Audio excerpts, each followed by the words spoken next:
नमस्कार शेतकरी बंधूंनो, ॲग्रोजे innovation private limited व केबीटी सीओई नाशिक तसेच ईडी आणि स्टार्टअप सेल यांच्या माध्यमातून आज आपण चला कृषी उद्योजक होऊया कार्यक्रमाच्या 8व्या भागामध्ये आज आपण बघत आहोत. शेतकरी मित्रांनो, मागील 8 भागांमध्ये आपण वेगवेगळ्या उद्योजकांना आपल्या प्रोग्रामला बोलवले आणि त्या माध्यमातून शेतकरी बंधूंना वेगवेगळ्या विषयांवर माहिती प्रोव्हाइड केली. तसेच आजच्या प्रोग्राम मध्येही आपण पोल्ट्री व्यवसायात नवीन उद्योजकांना संधी व करोना नंतरचा पोल्ट्री उद्योग याबद्दलची माहिती बघणार आहोत. शेतकरी बंधूंनो, आज आपण माननीय श्रीकृष्ण गांगुडे सर, संस्थापक अध्यक्ष एव्ही ब्रायलर कंपनीचे सर आपल्याशी संवाद साधणार आहेत आणि पोल्ट्री व्यवसायात जे झालेले लॉकडाऊन नंतरचे परिणाम किंवा लॉकडाऊन मध्ये झालेले इफेक्ट याबद्दल आपल्याला पूर्ण डिटेल माहिती प्रोव्हाइड करणार आहेत.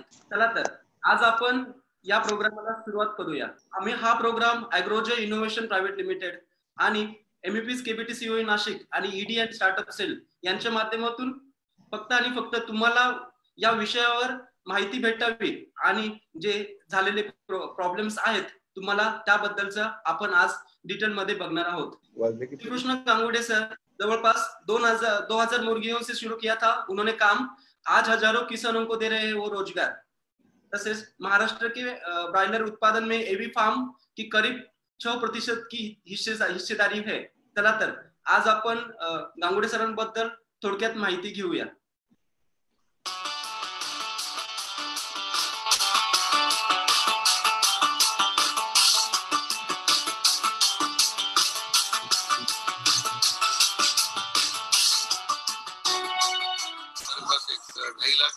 ब्रॉयलर का पेरेंट जो लेइंग है, उसके बाद में 1800 किसान है और हर माह में 18 से लेके 20 लाख तक मुर्गा पैदा करते हैं.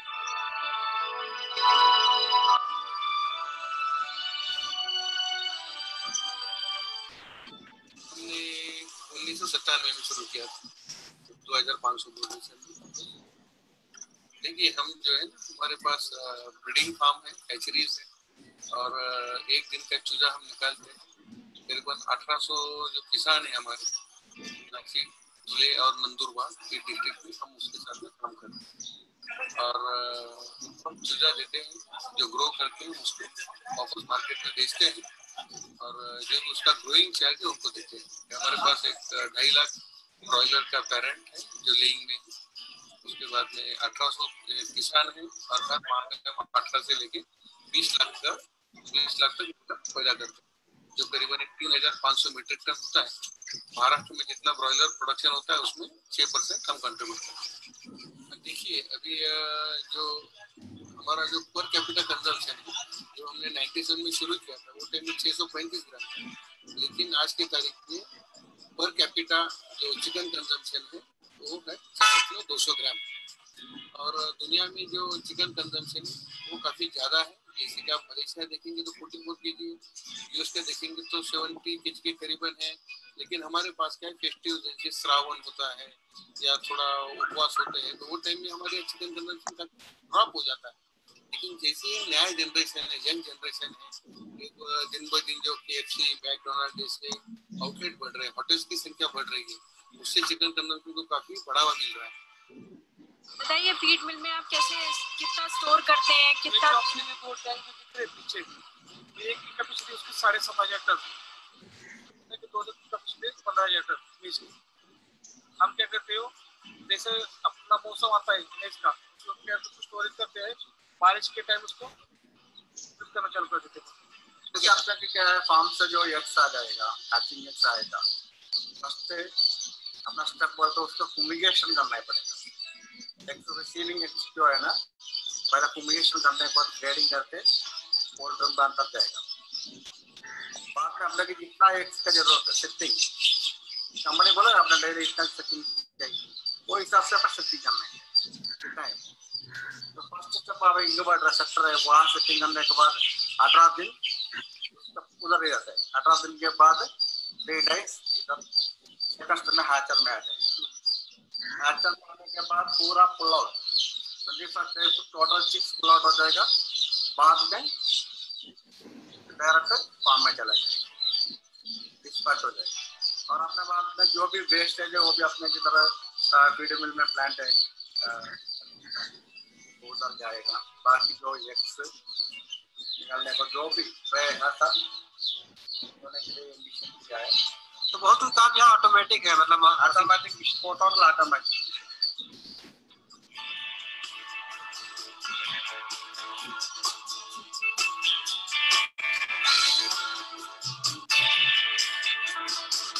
शेतकरी बंधूंनो, आज आपण वेगवेगळ्या विषयांवर तुम्हाला आम्ही माहिती देत असतो। याच्या मागे एक महत्त्वाचा उद्देश आमचा आहे की प्रत्येक शेतकऱ्याने शेती करून एक पूरक व्यवसाय सुरू करायला हवा, कारण पूरक व्यवसाय जर सुरू केला तर त्यांच्या उत्पन्नामध्ये नक्की वाढ होईल आणि त्याप्रमाणे आम्ही वेगवेगळ्या विषयांवर तुम्हाला माहिती देत असतो। चला तर आपण प्रोग्राम सुरू करूया आणि सरांना पुढे बोलण्यासाठी मी आमंत्रित करत आहे। सर्व कृषी समाज बांधवांना माझा नमस्कार। आज ॲग्रोजय इनोव्हेशनच्या संयोजकांनी मला आपणासोबत संवाद साधण्याची संधी दिली, तसेच आपण सर्वजण उपस्थित आहात याबद्दल मी आपणा सर्वांचे तसेच ॲग्रोजयच्या संयोजकांचे आभारी आहे। आजचा जो विषय आहे हा पोल्ट्री व्यवसाय आणि त्या व्यवसायात असलेल्या संधी याविषयी मला बोलण्यास सांगितलेलं आहे। काय आहे पोल्ट्री? काय व्हॉट इज पोल्ट्री?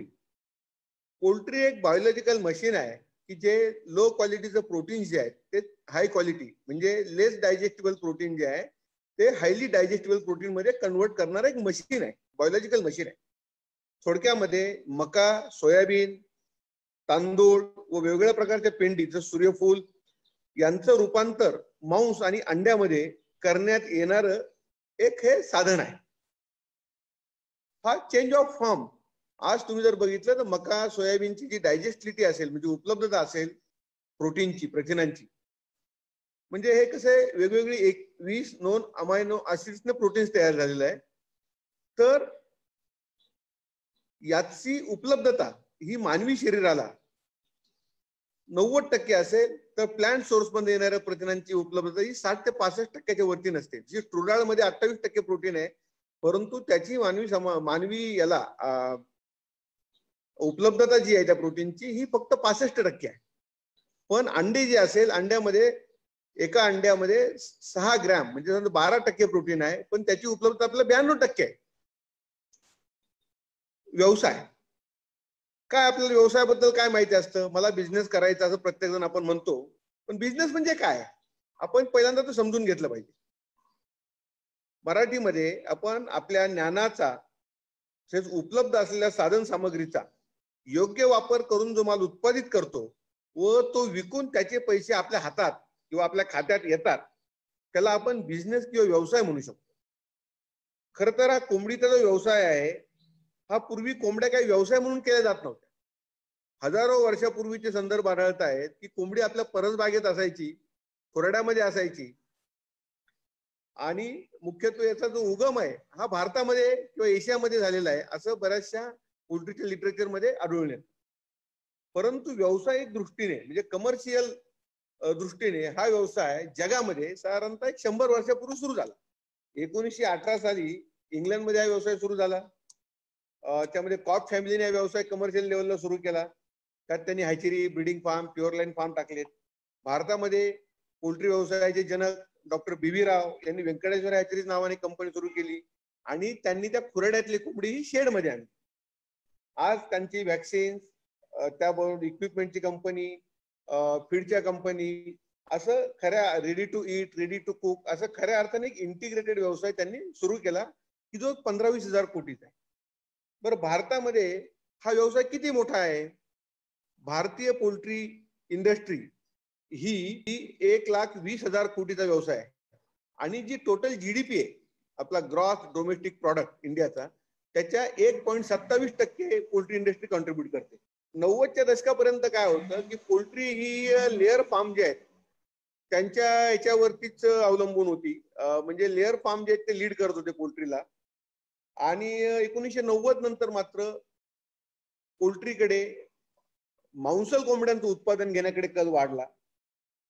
आज पर कॅपिटा कन्झम्पशन कुठलाही व्यवसाय करताना त्याची बाजारातली गरज डिमांड ही वाढत जाते की नाही जाते याच्याबद्दल आपल्याला खरं विचार केला पाहिजे.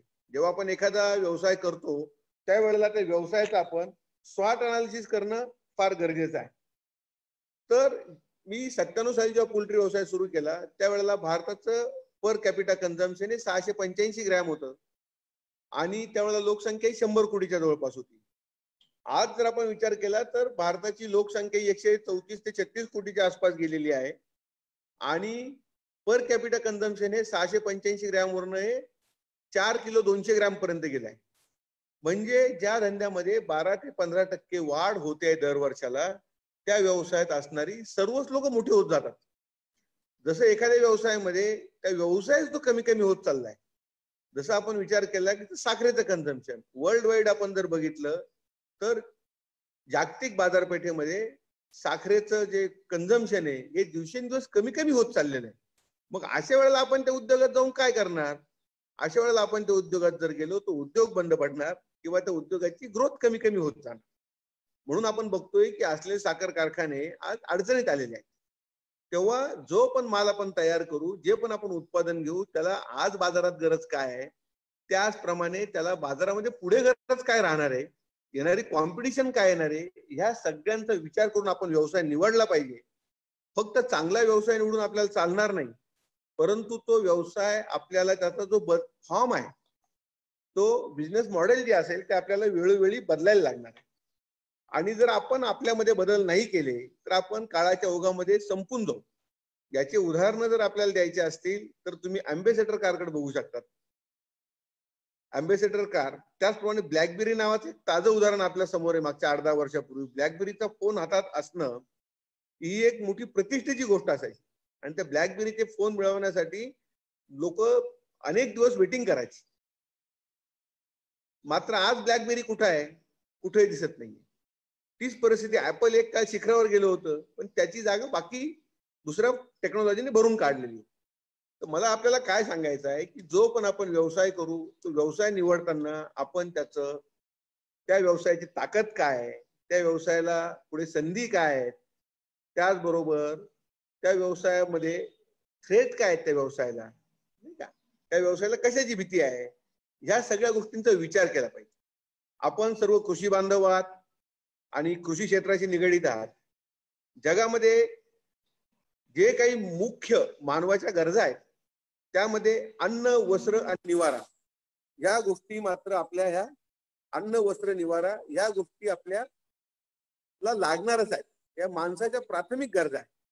म्हणून आता लॉकडाऊन मध्ये पण लोक फिरणं थांबवलं असेल लोकांनी नवीन कपडे घेणं थांबवलं असेल लोकांनी आता एअरलाईन्स हॉटेल्स असे व्यवसाय आज बंद असतील ट्रॅव्हल्स टूर्स बंद असतील परंतु जी मानवाची बेसिक गरज आहे ती म्हणजे अन्न. तेव्हा ही गरज जोपर्यंत मानव आहे तोपर्यंत ही गरज राहणार आजही आहे आणि उद्याही राहणार. ह्या गोष्टीला काही अल्टरनेटिव्ह येणार नाही. जसं की कारला अल्टरनेटिव्ह आणखी पुढचं आलं बैलगाडीला मोटरसायकलला कार आली कारला अजून अल्टरनेटिव्ह पुढे विमानं आली तशा पद्धतीने अन्नाला दुसरा पर्याय काही नाही फक्त फॉर्म चेंज होणार. लोक खाणार आहेत भरपूर खाणार आहेत. लोकसंख्या वाढते जगाची जी अनअफोर्डेबल त्याची अर्धपोटी राहणारी लोक भारतामध्ये ती पण 2 वेळेला जेवण मिळेल इतपत त्यांना अन्नाची गरज आहे. सरकार कुठल्या माध्यमात त्यांना अन्न पुरवत आहे कुठल्या स्कीम मधनं पुरवत आहे. त्यामुळं आपण सर्वजण ज्या व्यवसायात आहोत त्या व्यवसायाला मरण नाही हे माझं मत आहे. आता बऱ्याचदा काय होतं की आपण आपल्या व्यवसायात व्यावसायिकता आणत नाही आणि आपण काय म्हणतो की हा व्यवसाय तोट्याचा आहे हा व्यवसाय चांगला नाहीये. म्हणजे कसं असतं की आपण काहीतरी कारण शोधत असतो आणि त्या कारणामुळे हा व्यवसाय तोट्यात गेला म्हणून आपण सांगत असतो.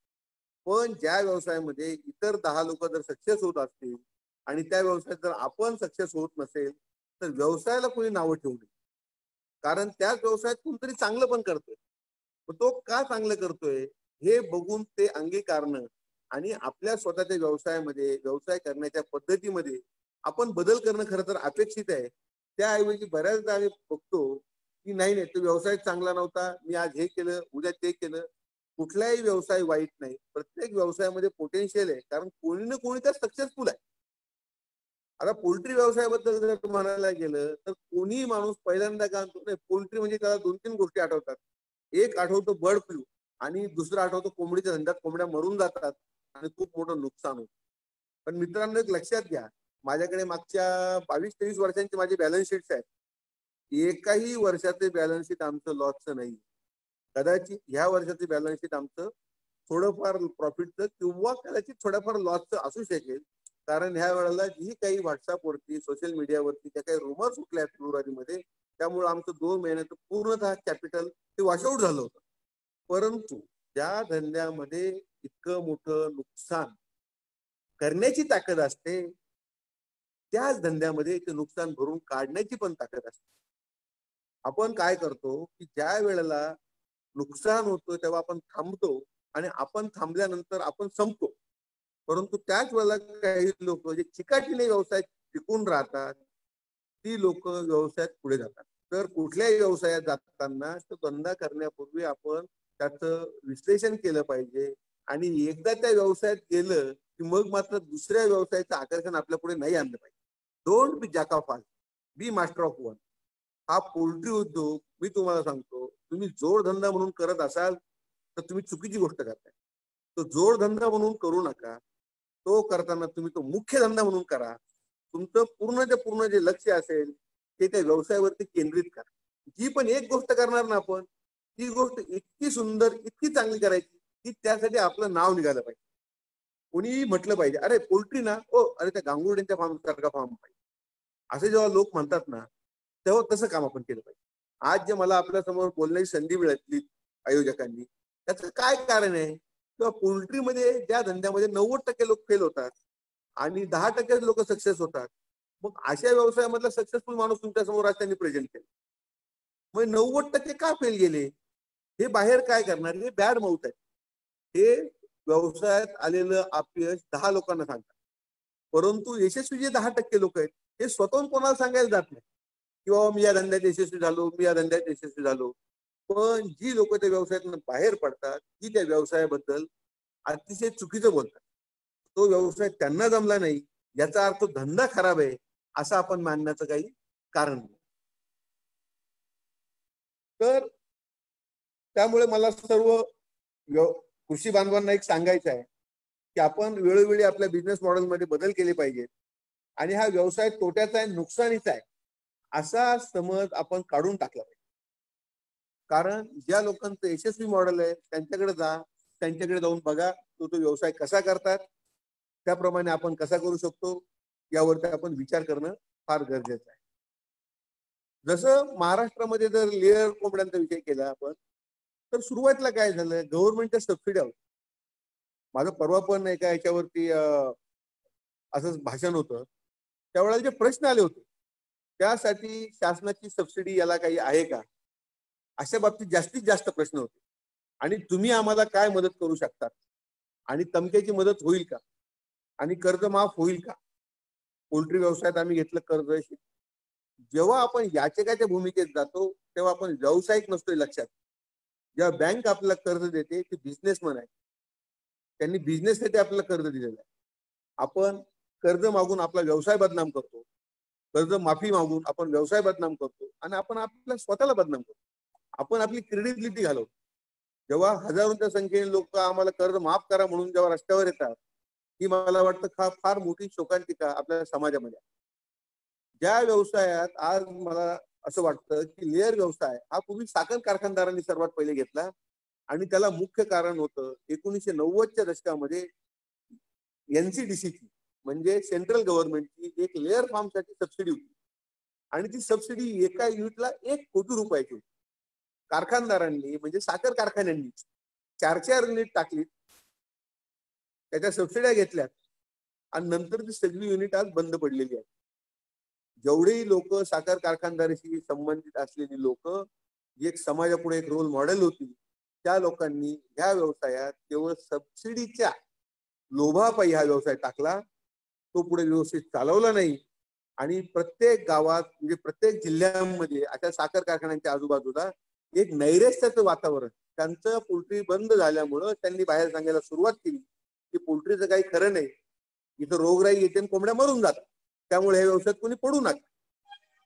त्यामुळं आपल्या शेतकरी समाजातली मुलं ह्या व्यवसायापासून दूर झाली. पण त्याचबरोबर आंध्र प्रदेश, तामिळनाडू आणि कर्नाटक तसेच पंजाब आणि हरियाणा, पंजाबमध्ये बरवाला बेल्ट आहे, तामिळनाडूमध्ये नमक्कल नावाचा बेल्ट आहे. त्या नमक्कलला एकाच ठिकाणी 2 कोटी लेअर बर्ड्स आहेत एका जिल्ह्यामध्ये. मग तिथं का सक्सेसफुल झाले ते? कारण ते सबसिड्यांच्या मागे लागले नाही, त्या इफिशियन्सीच्या मागे लागले. त्या काळात तामिळनाडूमध्ये मका तयार होत नव्हता. तामिळनाडूमध्ये सोयाबीन एमपीतनं जायचं. आजही एमपी आणि महाराष्ट्रातनं त्यांना सोयाबीन आणि मक्का जातो आणि त्यांची अंडी आज मुंबईला येतात.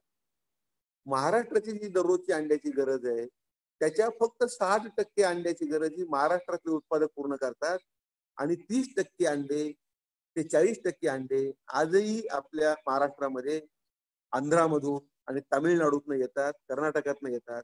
ही अतिशय मोठी शोकांतिका आहे, कारण ह्या व्यवसायाकडे आपले तरुण वळत नाही आणि जरी वळाले त्या व्यवसायाचा पूर्ण अभ्यास न करता व्यवसायात येतात. त्याचप्रमाणे आज तामिळनाडू, आंध्र, कर्नाटक, त्याचप्रमाणे बरवाला एरिया पंजाबमध्ये ही लोकांना कसं परवडतं? कारण त्यांच्याकडे स्केल ऑफ इकॉनॉमी आलेले आहे. त्यांचे एकाचे फार्म 1-1, 2-2 लाख पक्ष्यांची एक बॅच असते आणि 4-5 लाखाचा फार्मर हा तिकडे एक सामान्य फार्मर असतो.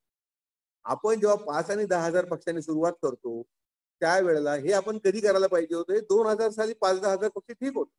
पण आज आपला कॉम्पिटिटर जर 1.5 आणि 2 लाखाच्या एक फ्लॉक असे 5-5 लाखाचे स्वतःचे एक फार्म घेऊन जर तो काम करत असेल तर त्यासोबत आपल्याला आपलं स्केल नसल्यामुळं कॉम्पिटिशन करणं, स्पर्धा करणं हे अवघड होतं. मग आपण काय करू शकतो? एक म्हणजे सुरुवातीला आपण एकत्र येऊ शकतो.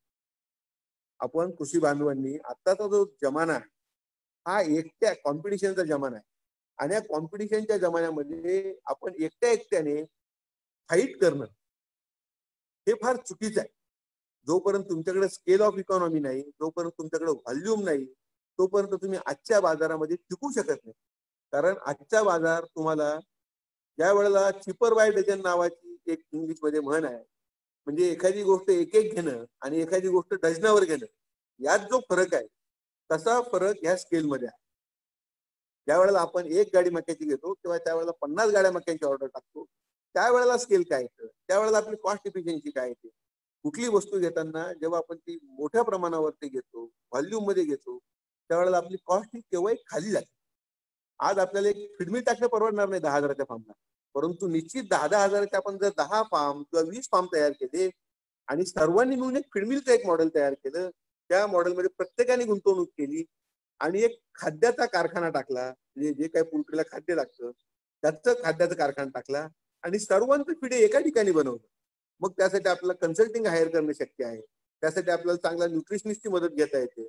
त्यासाठी चांगल्या इंजिनियरचा प्लांट ऑपरेशनसाठी ठेवता येतो आणि उत्तम प्रतीचं फीड आपल्याला तयार करता येते.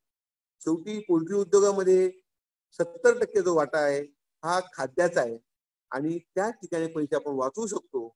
आणि आपण कृषीशी संबंधित उत्पादक असताना आपण आपल्या उत्पादकांचा माल व्यापाऱ्याकडे जाऊन तिकडनं घेण्यापेक्षा आज एव्ही ब्रॉयलर का सक्सेसफुल आहे? कारण आज आमची स्वतःची कलेक्शन सेंटर आहे. पूर्वी आम्ही 20 ते 25% मका आमच्या टोटल वापरापैकी हा शेतकऱ्यांकडनं घ्यायचो. 60 ते 70% मका आम्ही व्यापाऱ्यांकडनं घ्यायचो.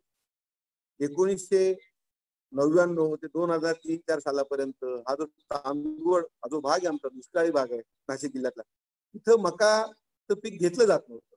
मक्याचं पीक हे कळवण आणि त्या भागात व्हायचं. मी तिकडनं बी आणलं आणि 500 किलो बियाणं हे आजूबाजूच्या शेतकऱ्यांना दिलं. त्यांना सांगितलं की ठीक आहे, मका निघाल्यानंतर तुम्हाला पैसे आणून द्या, मक्याचं पैसे वळते करून 100 रुपयाची पिशवी आहे. लोकांमध्ये गैरसमज होतो की मक्याचं पीक फार खादाड पीक आहे आणि ते पीक सगळे न्यूट्रिएंट ओढून गेलं जमिनीतलं, जमीन हलकी करतं. मी म्हटलं ठीक आहे, 500 रुपयाची खताची ट्रॉली पण घेऊन जा माझी आणि हे 600 रुपये मला मका निघाल्यानंतर आणून द्या. 70% लोकांनी ते आणले, माझे पैसेही आले. 30% लोकांनी काहींना पेरला नसेल, काहींची इतर अडचणी असेल, काहींनी तो बाजारात विकला असेल. परंतु पुढच्या वर्षी मात्र 6 टन मक्याच्या बियाण्यासाठी ऑर्डर आली. त्याच्या पुढच्या वर्षी 10 टन मक्याच्या बियाण्यासाठी ऑर्डर आली. कारण काय, आम्ही ज्या रेटला होलसेलमध्ये बुक केला होता त्याच रेटला शेतकऱ्यांना दिली. कारण त्याचा प्रचार आणि प्रसार करायचा होता. आज अशी परिस्थिती आहे की आम्ही 70% मका हा शेतकऱ्यांकडनं घेतो टोटल आपल्या गरजेच्या, आणि 30% मका तोही फक्त अतिशय अशा प्रतिकूल परिस्थितीमध्ये की ज्या वेळेला स्थानिक मका उपलब्ध नाहीये अशा वेळेला गेलो. हे जे मोठे मोठे सायलो मगाशी आपण बघितले, हे काय, हे मक्याचे स्टोरेज कॅपॅसिटी. याच्यामध्ये 15,000 टन मका आम्ही स्टॉक करतो. हे बघा, बरेचसा समाज जो व्यावसायिक आहे, व्यवसायात आहे, ते काय आपल्यासारखे काही दिवसभर शेतात काम करता का? अशी बरीचशी लोक आहेत की ज्या वेळेला काढणी करतो आपण, सोंगणी करतो, त्या काळात तो माल घेतात, नोव्हेंबर, डिसेंबर, जानेवारीमध्ये घेतात, त्याचा व्यापार करतात, आणि जानेवारी, फेब्रुवारीमध्ये तो माल कमी दरामधला चांगल्या क्वालिटीचा माल हा स्टॉक करून ठेवतात. आणि तोच माल ज्या वेळेला आपण हार्वेस्टिंग करतो किंवा आपल्याकडे पिकं ज्या वेळेला फुलोऱ्याच्या स्टेजमध्ये असतात त्या काळामध्ये तो माल बाजारात विकतात, कारण त्याचा त्यांच्याकडे डाटा किंवा कोणत्या वेळेला भाव वाढतात आणि कोणत्या वेळेला भाव कमी होतात. आता ह्या इंटरनेटच्या जमान्यामध्ये तुम्हाला मागच्या 10-20 वर्षाचा, त्याचप्रमाणे आजचा, त्याचप्रमाणे पुढे काय असणार आहे त्याचा अंदाज बांधणं ह्या माहितीच्या या मायाजालामध्ये खूप शक्य आहे. पण त्याचा आपण अभ्यास करत नाही, त्याचा आपण डाटा घेत नाही. कुठलाही व्यवसाय सुरू करण्यापूर्वी आपण त्याचा डाटा घेत असलं पाहिजे, आणि त्या डाटावरती दररोजचे आपण निर्णय घेतो. ह्या दररोजच्या निर्णयामध्ये डाटा मॅनेजमेंट हे अतिशय महत्वाचं टूल आहे, साधन आहे. त्याकडे आपण दुर्लक्ष केलं आणि आपण फक्त पिकवणं किंवा वाढवणं, ग्रो करणं इतक्यापर्यंत जर आपण मर्यादित करून घेतलं आपल्या स्वतःला, तर आपलं शोषण होणं समाजामध्ये किंवा व्यापाऱ्यांकडनं हे साहजिक आहे. आज आम्ही स्वतः ह्या गोष्टीला कसं फाईट करू शकतो? आम्ही इथनं 50-60 किलोमीटरच्या एरियामध्ये जिथे जिथे आमची जमिनी घेतल्या तिथं एक कलेक्शन सेंटर टाकलं, एक वजन काटा लावला. तिथल्या शेतकऱ्यांची मका आम्ही तिथे वजन काट्यावर टाकतो. त्याच पद्धतीने त्या पोत्यात न टाकता मेकॅनायझेशन कसं करता येईल, ऑटोमेशन कसं करता येईल, तो तिथं कॉन्क्रीट फ्लोरिंग केलं. तर त्याने तो मका ओतला की तो लगेच आमचं बकेट एलिव्हेटर असतं मेकॅनिकल, म्हणजे बकेट एलिव्हेटर तो उचलला जातो आणि डंपर मध्ये भरला जातो. जसे वाळूचे डंपर असतात तसे डंपर आहेत आमच्याकडे त्या, ते जाऊन तिथनं तो आणतात आणि इथं आमच्या सायलोमध्ये टाकतात. म्हणजे ह्या सगळ्या प्रक्रियेमध्ये कुठेही माणसाचा हात करायला लागत नाही, कुठेही मजुरी करायला लागत नाही, कुठेही पोतं वापरायची गरज पडत नाही. अशा पद्धतीने शेतकऱ्याला पण आम्ही जो मका घेतो त्यात 20-30 रुपये बाजारापेक्षा जास्त मिळतात. त्याचबरोबर आम्हाला सुद्धा 30-40 रुपये हे व्यापाऱ्यांकडनं घेतल्या मक्यापेक्षा स्वस्त पडतात. हे सिम्बॉयटिक रिलेशन. तुम्ही जेव्हा समोरचा फायदा करतात त्यावेळेला तुम्हाला सुद्धा तुमचा फायदा करून घेणं त्यात चुकीचं काही नाहीये. तर आज आपल्याकडे लेअरचे छोटे छोटे फार्म आणि ते वैयक्तिक पातळीवर उत्पादनावर लक्ष केंद्रित करतात, आणि त्यामुळं ते आज बाजारात कॉम्पीट करू शकत. लेअर सुद्धा 7 ते 10% लेअरच्या मार्केटमध्ये वाढ होते. पण आपण आपल्याला फक्त पिकवण्यापुरतं मर्यादित न करता, म्हणजे आता बरेचसे कृषी बांधव असले की त्यांच्याकडे जमीन नाहीये, जमीन कमी आहे, त्याचं मार्केटिंग हे आपल्याला पहिल्यापासून कोणीही वितरण व्यवस्थेमध्ये आपल्याला कोणीही आजपर्यंत आपला मानसिकताच नाही. आपण पिकवू शकतो परंतु आपण विकू शकत नाही. आणि आपण सगळे पिकवणारे झालो, आणि आपण घेताना जी काही आपल्या ऍग्रिकल्चर मध्ये इनपुट आहेत, म्हणजे लागणाऱ्या वस्तू आहेत, त्या सगळ्या वस्तू आपण काय करतो, ब्रँड ह्या स्वरूपात विकत घेतो. काय आणायला चालला रे बाबा? मी नुवान आणायला चाललो. काय आणायला चालला? मी युरिया आणायला चाललो. विकताना आपण जर विचार केला की काय विकायला चालला, कांदे विकायला चालला. काय विकायला चालला? मका विकायला चालला, टोमॅटो विकायला चालला. ह्या कमोडिटी झाल्या. सोया विकायला चालला, ही कमोडिटी झाली. घेताना आपण काय करतो, ब्रँड नाही घेतो. आपण म्हणतो का मी 46% नायट्रोजन विकत घ्यायला चाललो.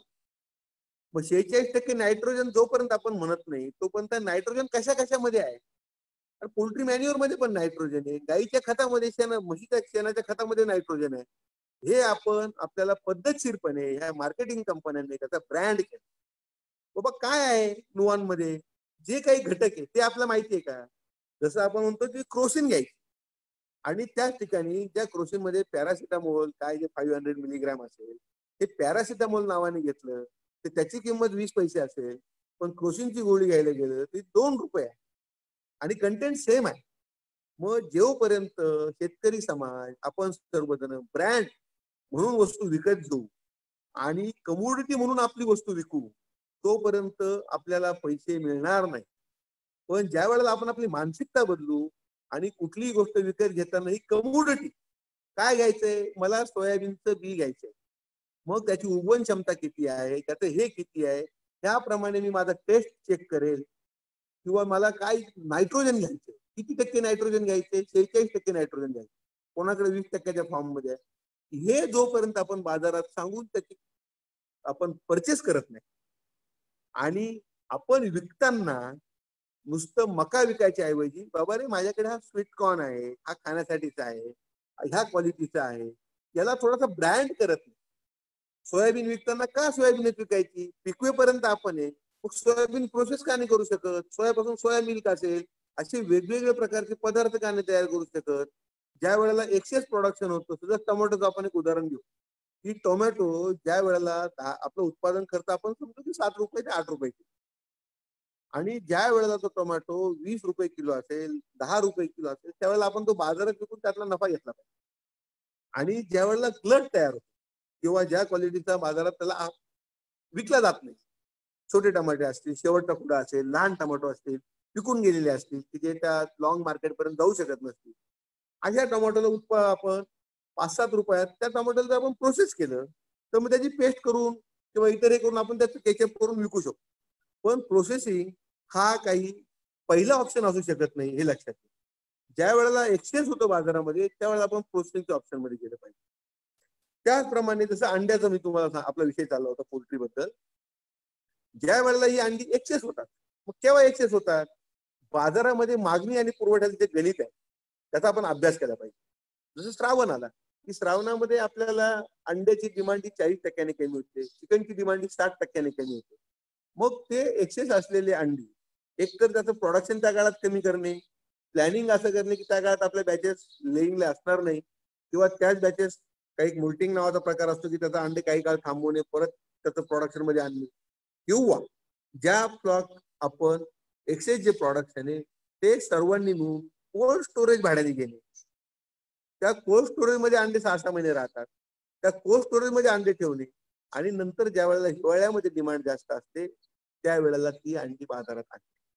म्हणजे हे मागणी पुरवठ्याचं गणित जोपर्यंत शेतकरी वर्ग करत नाही तोपर्यंत आपण हातामध्ये फलक घेऊन आम्हाला कर्जमाफी द्या, आम्हाला ही सबसिडी द्या, आम्हाला ती सबसिडी द्या असं मागत राहणार. आणि हे पद्धतशीरपणे आपण मागत राहावं म्हणून राजकीय लोक प्रयत्न करणार. आपण स्वयंपूर्ण आत्मनिर्भर होणं ही आपली स्वतःची गरज आहे, राजकारण्यांची नाही.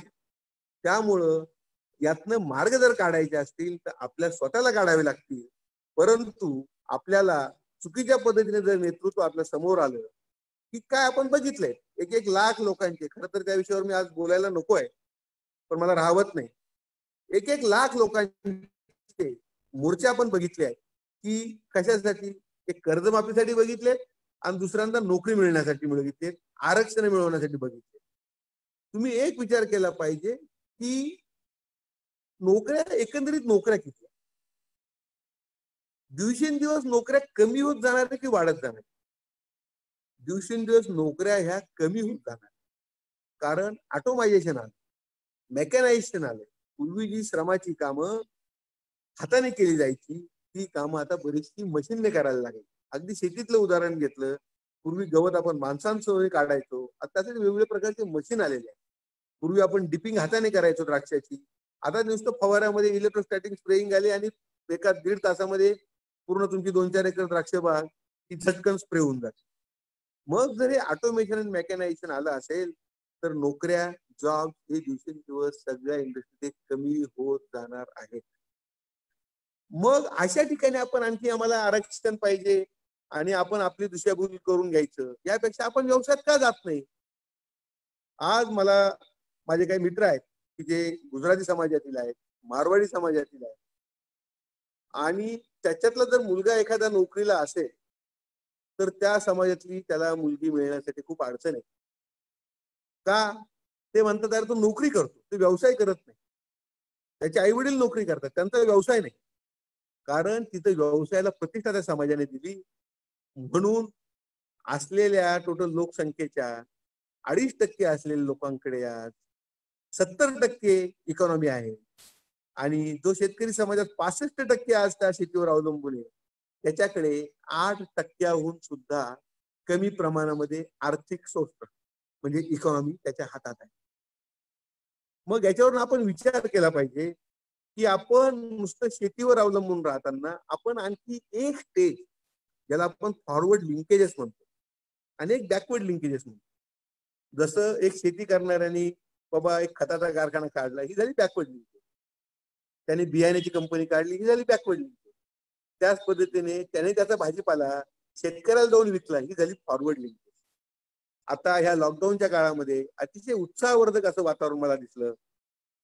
एक उदाहरण आपण आंब्याचं घेऊ की कोकणातल्या शेतकऱ्यांनी ह्या वेळेला आंबे हे गावोगावी वेगवेगळ्या नातेवाईक मित्र यांना सांगून पेट्या भरून पाठवल्या आणि त्यांच्या मार्फत मार्केटिंग केलं, म्हणून वाशी बाजारात आंबा गेला नाही आणि या वर्षी आंब्याला दर चांगला मिळाला.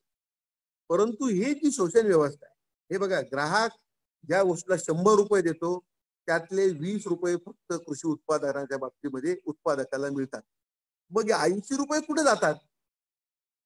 हे 80 रुपये तुमच्या बांधापासनं तर ग्राहकाच्या तोंडापर्यंत किंवा त्याच्या घराच्या दरवाजापर्यंत जे पुरवणारी साखळी आहे त्या साखळीत 80 रुपये जातात. मग लॉजिस्टिक म्हणजे ट्रान्सपोर्टेशन असेल, त्यात कमिशन असेल, एजंट असेल, ही जी साखळी गब्बर झालेली आहे, ह्या साखळीमध्ये उतरण्यासाठी, त्या साखळीत जाण्यासाठी तुम्हाला आम्हाला कोणी थांबवलेलं नाहीये. परंतु आपण त्यांच्या नावाने बोटं मोडायची, आम्हाला मिनिमम सपोर्ट प्राइस द्या, शासनाकडे मागायचं आणि याला हा हमी भाव मिळालाच पाहिजे, तो हमी भाव मिळालाच पाहिजे. परंतु अर्थशास्त्रामध्ये तुम्हाला जोपर्यंत तुम्ही संघटित नाहीये तोपर्यंत आपल्याला काहीही मागण्याचा अधिकार नाही, किंवा जरी अशी कोणी मागणी केली तरी त्याला पुढे जाता येत नाही. आज ज्याला 1.5 लाख रुपये पगार मिळतो असा वैमानिक कंपनीचा पायलट सुद्धा त्याच्या अजूनच्या मागण्यांसाठी आंदोलन करतो आणि संपावर जातो. मात्र आपण आपल्या शेतीतनं जे काही उत्पादन तयार करतो त्या उत्पादनाला खर्च किती आला त्याच्यावरती आम्हाला काय पोट भरायला थोडंफार तर मजुरी मिळावी, असं आपण मागणी करताना सुद्धा त्याकडे कोणीही लक्ष देत नाही. परंतु ही मागणी का करावी? आपण एकत्र नाही, आपण संघटित नाही, आपण आपल्या मालाचा तयार झालेल्या उत्पादनाचा भाव ठरवू शकत नाही, आपण आपल्याकडे डाटा नसल्यामुळे आपण त्याचं नियोजन करू शकत नाही आणि मागणीप्रमाणे पुरवठा करू शकत नाही. त्यातला जो इम्बॅलन्स आहे हा खरं तर आपल्या शेतकरी समाजाच्या ह्या सगळ्या आर्थिक गणित जे कोलमडलं आहे, ज्यातनं आपण बँका आणि ह्या सगळ्या गोष्टींकडे जातो, सावकाराकडे जातो, पैसे घेतो, उदरवाऱ्या उसनवाऱ्या करून ठेवतो आणि त्या फेडता फेडता आपल्याला नाकी दम येतं. कारण आपण जो प्रोडक्ट तयार करतो त्याला आपल्याला बऱ्याचदा उत्पादन खर्च मिळत नाही, नैसर्गिक संकट असतात. अशा प्रकारच्या व्यवसायात असताना आपण एकट्याने जर लढलं तर आपण आयुष्यात पुढे जाणार नाही. परंतु आपण जर एकत्र आलं आणि आपण आपला माल विकण्यावरती लक्ष केंद्रित केलं तर हे जे 80 रुपये आपले दुसऱ्याच्या हातात जात आहेत यातले 40 रुपये जर आपल्या हातात आले तर आपण 20 अधिक 40 असे 60 रुपये 50 रुपये जर आज आपल्याला मिळाले तर आज जो दर मिळतो त्यापेक्षा 1.5 पट ते 2 पट जर आपल्याला मिळेल आणि आपण सगळेजण आर्थिक विवंचनेतनं बाहेर पडू असं मला वाटतं. परंतु हे सोपं नाही, हे खूप अवघड आहे. त्याप्रमाणे ह्या लेअरच्या लोकांनी म्हणजे पोल्ट्रीतल्या उद्योजकांनी जे काही एक्सेस असलेलं प्रोडक्शन कोल्ड स्टोरेजला टाकावं. म्हणजे जसं कांद्यात होतं की 2 वर्षापूर्वी कांदे 100 रुपये गेले, 1 वर्षापूर्वी 1.5 वर्षापूर्वी, आणि 100 रुपये झाले म्हणून मागच्या वर्षी सर्वांनी कांदे लावले आणि आता कांदे आजचा भाव असेल 66 रुपये, कदाचित तो 2 रुपयावर पण येऊ शकतो कारण उत्पादन जास्त आहे. 1 वर्ष जास्त आलं की पुढचे 3-4 वर्ष त्याचा डाटा आपल्याकडे नसतो. तुम्ही कांदे लावले म्हणून मी कांदे लावायचे, तुम्ही पोल्ट्री केली म्हणून मी पोल्ट्री करायची, शेजारच्याने शेड बांधलं म्हणून मी शेड बांधायचं, शेजारच्याने द्राक्ष बाग लावला म्हणून मी द्राक्ष बाग लावायचा. असं करण्यापेक्षा त्या व्यवसायाचा पूर्ण अभ्यास करून आपण त्या व्यवसायात उतरलं पाहिजे असं मला वाटतं. मार्केट अनालिसिस आणि डाटा हे या व्यवसायामध्ये, कुठल्याही व्यवसायामध्ये, अगदी शेतीमध्ये सुद्धा फार गरजेचं आहे. आपण दूध पिकवतो, दूध एक्सेस झालं की रस्त्यावर होतायची वेळ येते आणि दूध शॉर्टेज झालं की लोक त्यात पाणी घालून विकतात. त्याचप्रमाणे बरेच मोठी रॅकेट्स आज अशी आहेत की जे काही भारतात दूध विकलं जातं स्पेशली महाराष्ट्रात, त्यातल्या 30% दुधामध्ये लोक भेसळ करून विकतात. वेगवेगळ्या ब्रँडच्या दुधामध्ये सुद्धा अनेक वेगवेगळ्या मार्गांनी, आणि त्या ठिकाणी आपले समाज बांधव जी कोणी ज्यांच्यावर जबाबदारी भेसळ रोखण्याची, ती लोक डोळे बंद करून त्यांच्याकडनं पाकिटं घेऊन गप्प राहतात. ही शोकांची काय. ज्या पद्धतीने आंध्र आणि तेलंगणामध्ये पोल्ट्री इंडस्ट्री वाढली, तो महाराष्ट्रात का नाही वाढली? कारण आंध्र तेलंगणात मधले जे कोणी उत्पादक आहे, कर्नाटकामध्ये, साऊथ इंडिया, ही सर्व लोक आता मोठे मोठे फार्म झाले, ती सर्वजण संघटित आहेत. आजही त्यांचे जे दर निघतात अंड्याचे, हे अंड्याचे दर निघताना त्यांची असोसिएशन अंड्याचे दर डिक्लेअर करतात. त्याच पद्धतीने ते शासनाच्या विविध खात्यांना जाऊन भेटतात, आणि मिड डे मील मध्ये आज एका विद्यार्थ्याला तेलंगणामध्ये 5 ते 6 अंडे हे दिली जातात. त्यामुळं काय झालं, त्यांची उपस्थिती वाढली मुलांची शाळेमध्ये येण्याची, आणि ती अंडी घरी घरी घेऊन जातात मुलं, आणि घरी खातात. ती खातील, त्यांचे पालक खातील. मग महाराष्ट्रामध्ये काय अडचण आहे याला? महाराष्ट्रामध्ये जी अंडी उत्पादक होतात, ती अंडी शाळेतल्या मुलांना द्यायला काय अडचण आहे? एवी तेवी आपण सुकडी फुकडी काय काय देतात, जी मी बऱ्याचदा बघतो की लोक गाईला आणून टाकतात, पोरं खात नाहीत. शाळेतले शिक्षक माझ्याकडे येतात, ते मला सांगतात, अहो त्या सुकडीत काय सुकडी आहे का साहेब, ते नाही खाण्याच्या लायकीचं नाही. परंतु तिथं विशिष्ट लोकांचा काय असतो, एकदा मंत्री झाले तर विशिष्ट लोकांना त्यातनं काही ना काही मिळत असतं. विशिष्ट लोकांचा त्याच्यामध्ये इंटरेस्ट असतो. आपण समाजामध्ये आपल्या उघड्या डोळ्यांनी या गोष्टी बघत असतो, आणि त्याच्या विरुद्ध आपण कधी आवाज उठवत नाही. तर ही अंडी द्या म्हणून सांगायला जर जोपर्यंत आपण संघटितरित्या जात नाही, तोपर्यंत कोणी तुमची अंडी मिड डे मील मध्ये शाळेतल्या मुलांना देतात. या आपण मी लेअर बद्दल बोललो, आता मी थोडं ब्रॉयलर बद्दल बोलतो. आता बघा, भारतामध्ये जो ब्रॉयलर पक्ष्यांचं एकूण जे उत्पादन आहे दर महिन्याला, हे 32 ते 40 कोटी पक्षी हे भारतामध्ये दर महिन्याला ब्रॉयलरचे तयार होतात. 4 कोटी साधारणतः पॅरेंट बर्ड्सचं प्लेसमेंट आहे भारतामध्ये, आणि साधारणतः 10 चिक्स एका महिन्याला एका पक्षापासून आपण जर कॅल्क्युलेट केलं ढोबळमानाने, तर ते 32 ते 40 कोटी. पण हा सगळा डाटा आमच्याकडे वेगवेगळ्या असोसिएशनच्या माध्यमातून आहे. आता या 40 कोटी पैकी 3 ते 4 कोटी एवढं प्लेसमेंट ते महाराष्ट्रात होतं. जसं श्रावण असेल तर 3 कोटी होईल, डिसेंबर दसरा दिवाळी असेल 1 ते डिसेंबर असेल त्या काळामध्ये 4 कोटी पर्यंत जाईल. मात्र काय झालंय, लॉकडाऊनच्या अगोदर सोशल मीडियावरती जे काही सामाजिक तत्व आहेत, अशा लोकांनी खोट्या माहिती पसरवली की कोंबडी आणि कोरोनाचा संबंध आहे, कोंबडी खाल्ल्यामुळे कोरोना होतो. कोंबडीच्या संपर्कात जर कोरोना असेल, कोरोनामुळे जर कोंबडीच्या कोरोना आणि कोंबडीत जर रिलेशन असेल, तर ज्या फार्म मध्ये आम्ही काम करतो, ज्या फार्म मध्ये लोक ज्या मुर्ग्या कापतात, कोंबड्या कापतात, ज्या वाहतात, ह्या लोकांना कोरोना व्हायला पाहिजे. आजपर्यंत पोल्ट्री इंडस्ट्रीतल्या कोणाला कोरोना झाला आणि त्यामुळे कोणी गेला असं आम्ही ऐकलं नाही. आमच्या फार्म मध्ये 300-300 लोक काम करतात, एका फार्म मध्ये 300 लोक काम करतात. एवढी लोक एका ठिकाणी काम करत असताना ते कोणी आजारी पडले नाहीत. त्याचं मुख्य कारण असं आहे की त्याला आम्ही चांगलं न्यूट्रिशन देतो, त्यांना आम्ही अंडी खायला देतो, त्यांना आम्ही चिकन खायला देतो आठवड्यात 2दा, जेणेकरून ते चांगले सुदृढ राहतील आणि त्यांचं आरोग्य चांगलं राहील, त्यांचं मानसिक शारीरिक आरोग्य चांगलं राहील, याकडे आम्ही लक्ष देतो. त्यामुळे लोक आजारापासून दूर राहतात. तर त्यावेळेला ही खोटी माहिती पसरवली गेल्यामुळं ज्या अडचणी निर्माण झाल्या, लोकांनी कोंबड्या खाणं सोडलं. आपली लोक आजकाल काय व्हॉट्सअपवर जे काही ज्ञान मिळतं त्या ज्ञानावरती ते खरं आहे म्हणून बऱ्याच गोष्टी करतात.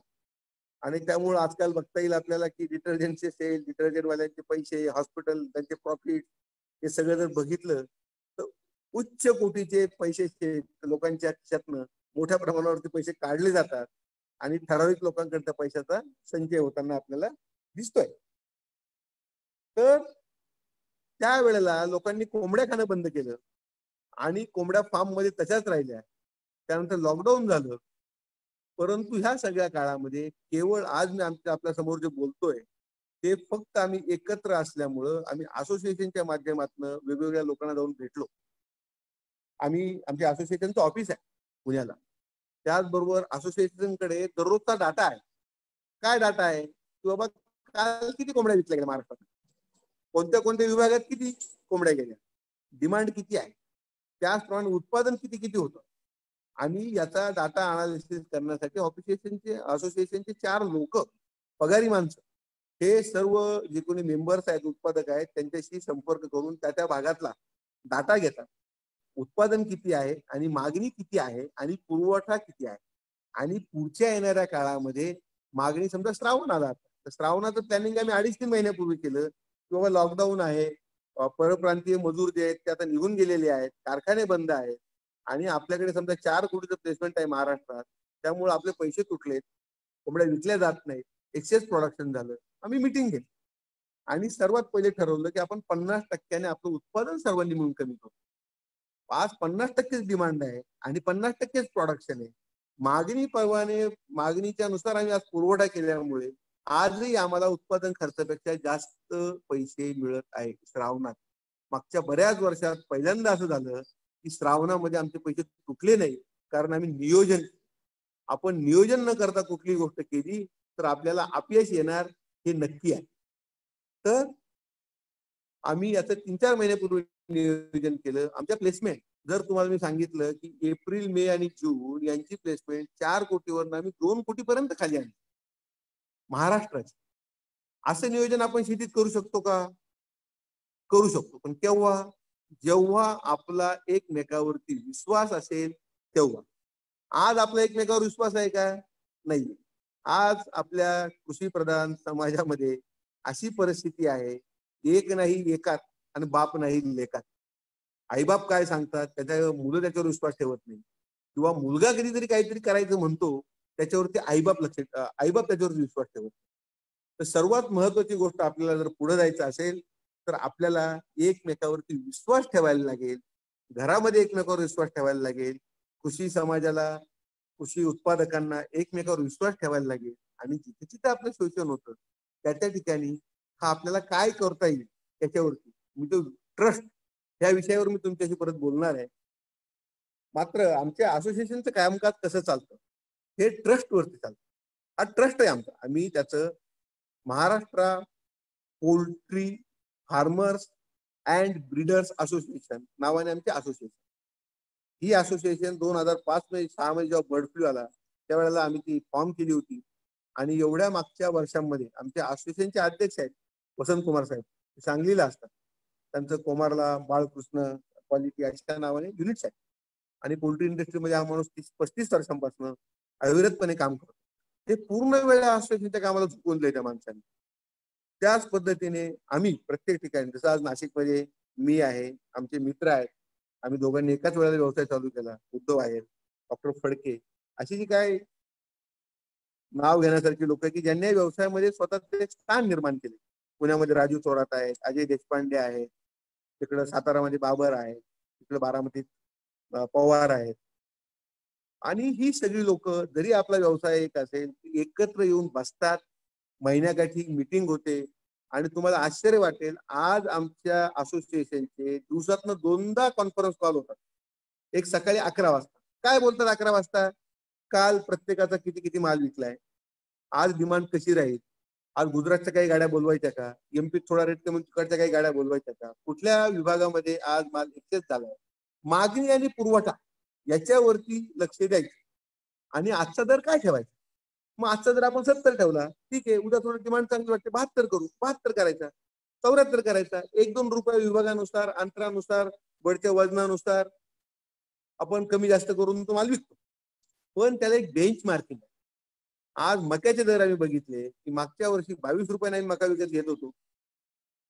आज मक्याची किंमत 13 रुपये 12 रुपये आहे. उत्पादकाला आज 10 रुपये मिळतात.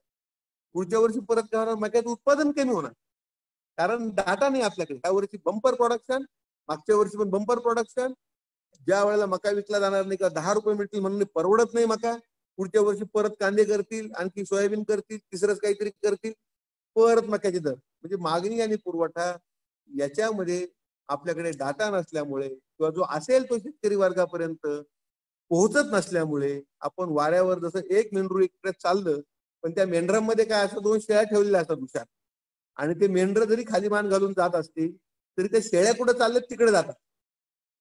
त्यामुळं आपण आपल्या समाजामध्ये, शेतकरी समाजामध्ये अशा काही प्रकारच्या शेळ्या तयार केल्या पाहिजे की ज्या पुढे चालतील आणि त्याप्रमाणे बाकीच्यांनी मग चाललं पाहिजे.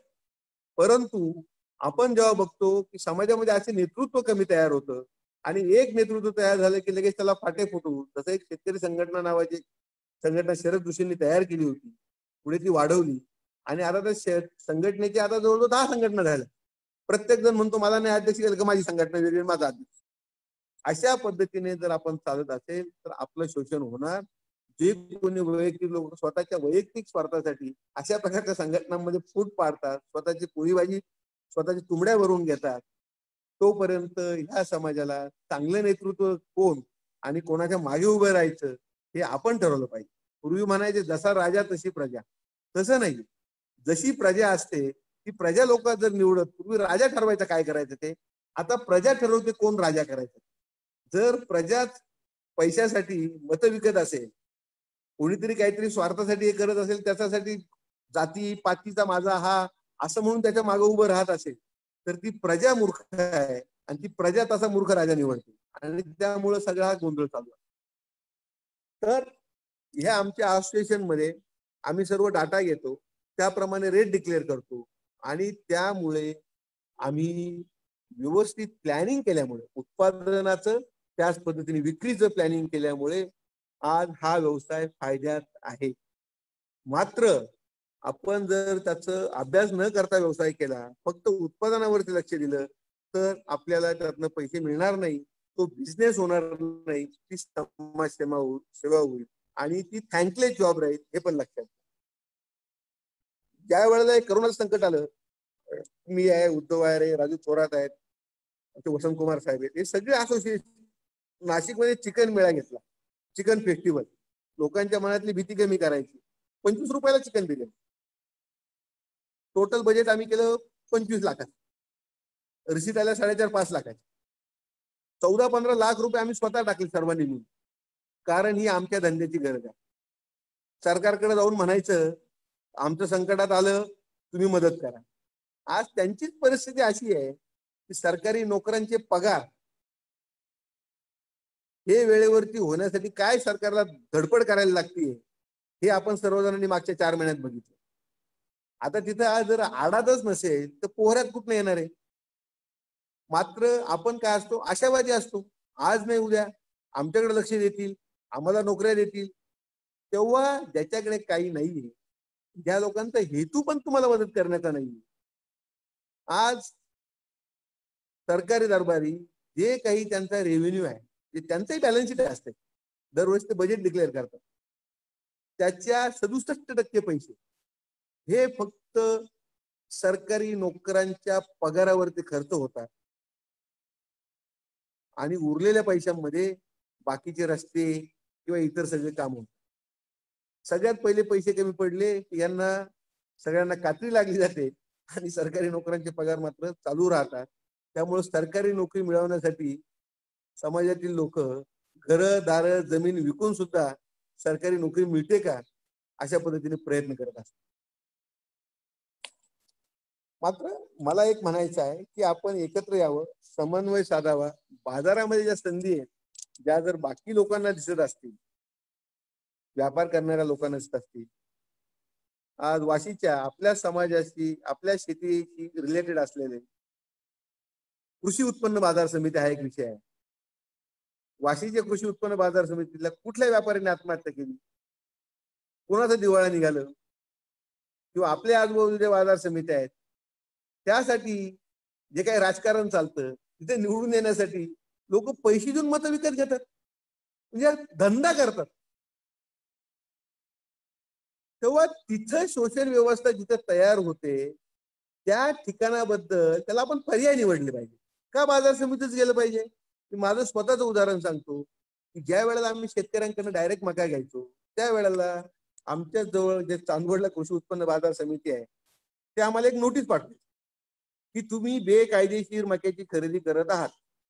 1966चा जो काही कृषी पणन वगैरे कायदा आहे त्याच्या अंतर्गत जो काही शेतमाल आहे, हा सगळा शेतमाल फक्त बाजार समितीमध्येच व्यापार केला पाहिजे, व्यवसाय केला पाहिजे आणि आपण तो बाजार समितीतच खरेदी केला पाहिजे आणि विकणाऱ्याने सुद्धा तो बाजार समितीत विकला पाहिजे असा 1966 सालचा कायदा आहे, त्याचा आपण भंग केलाय.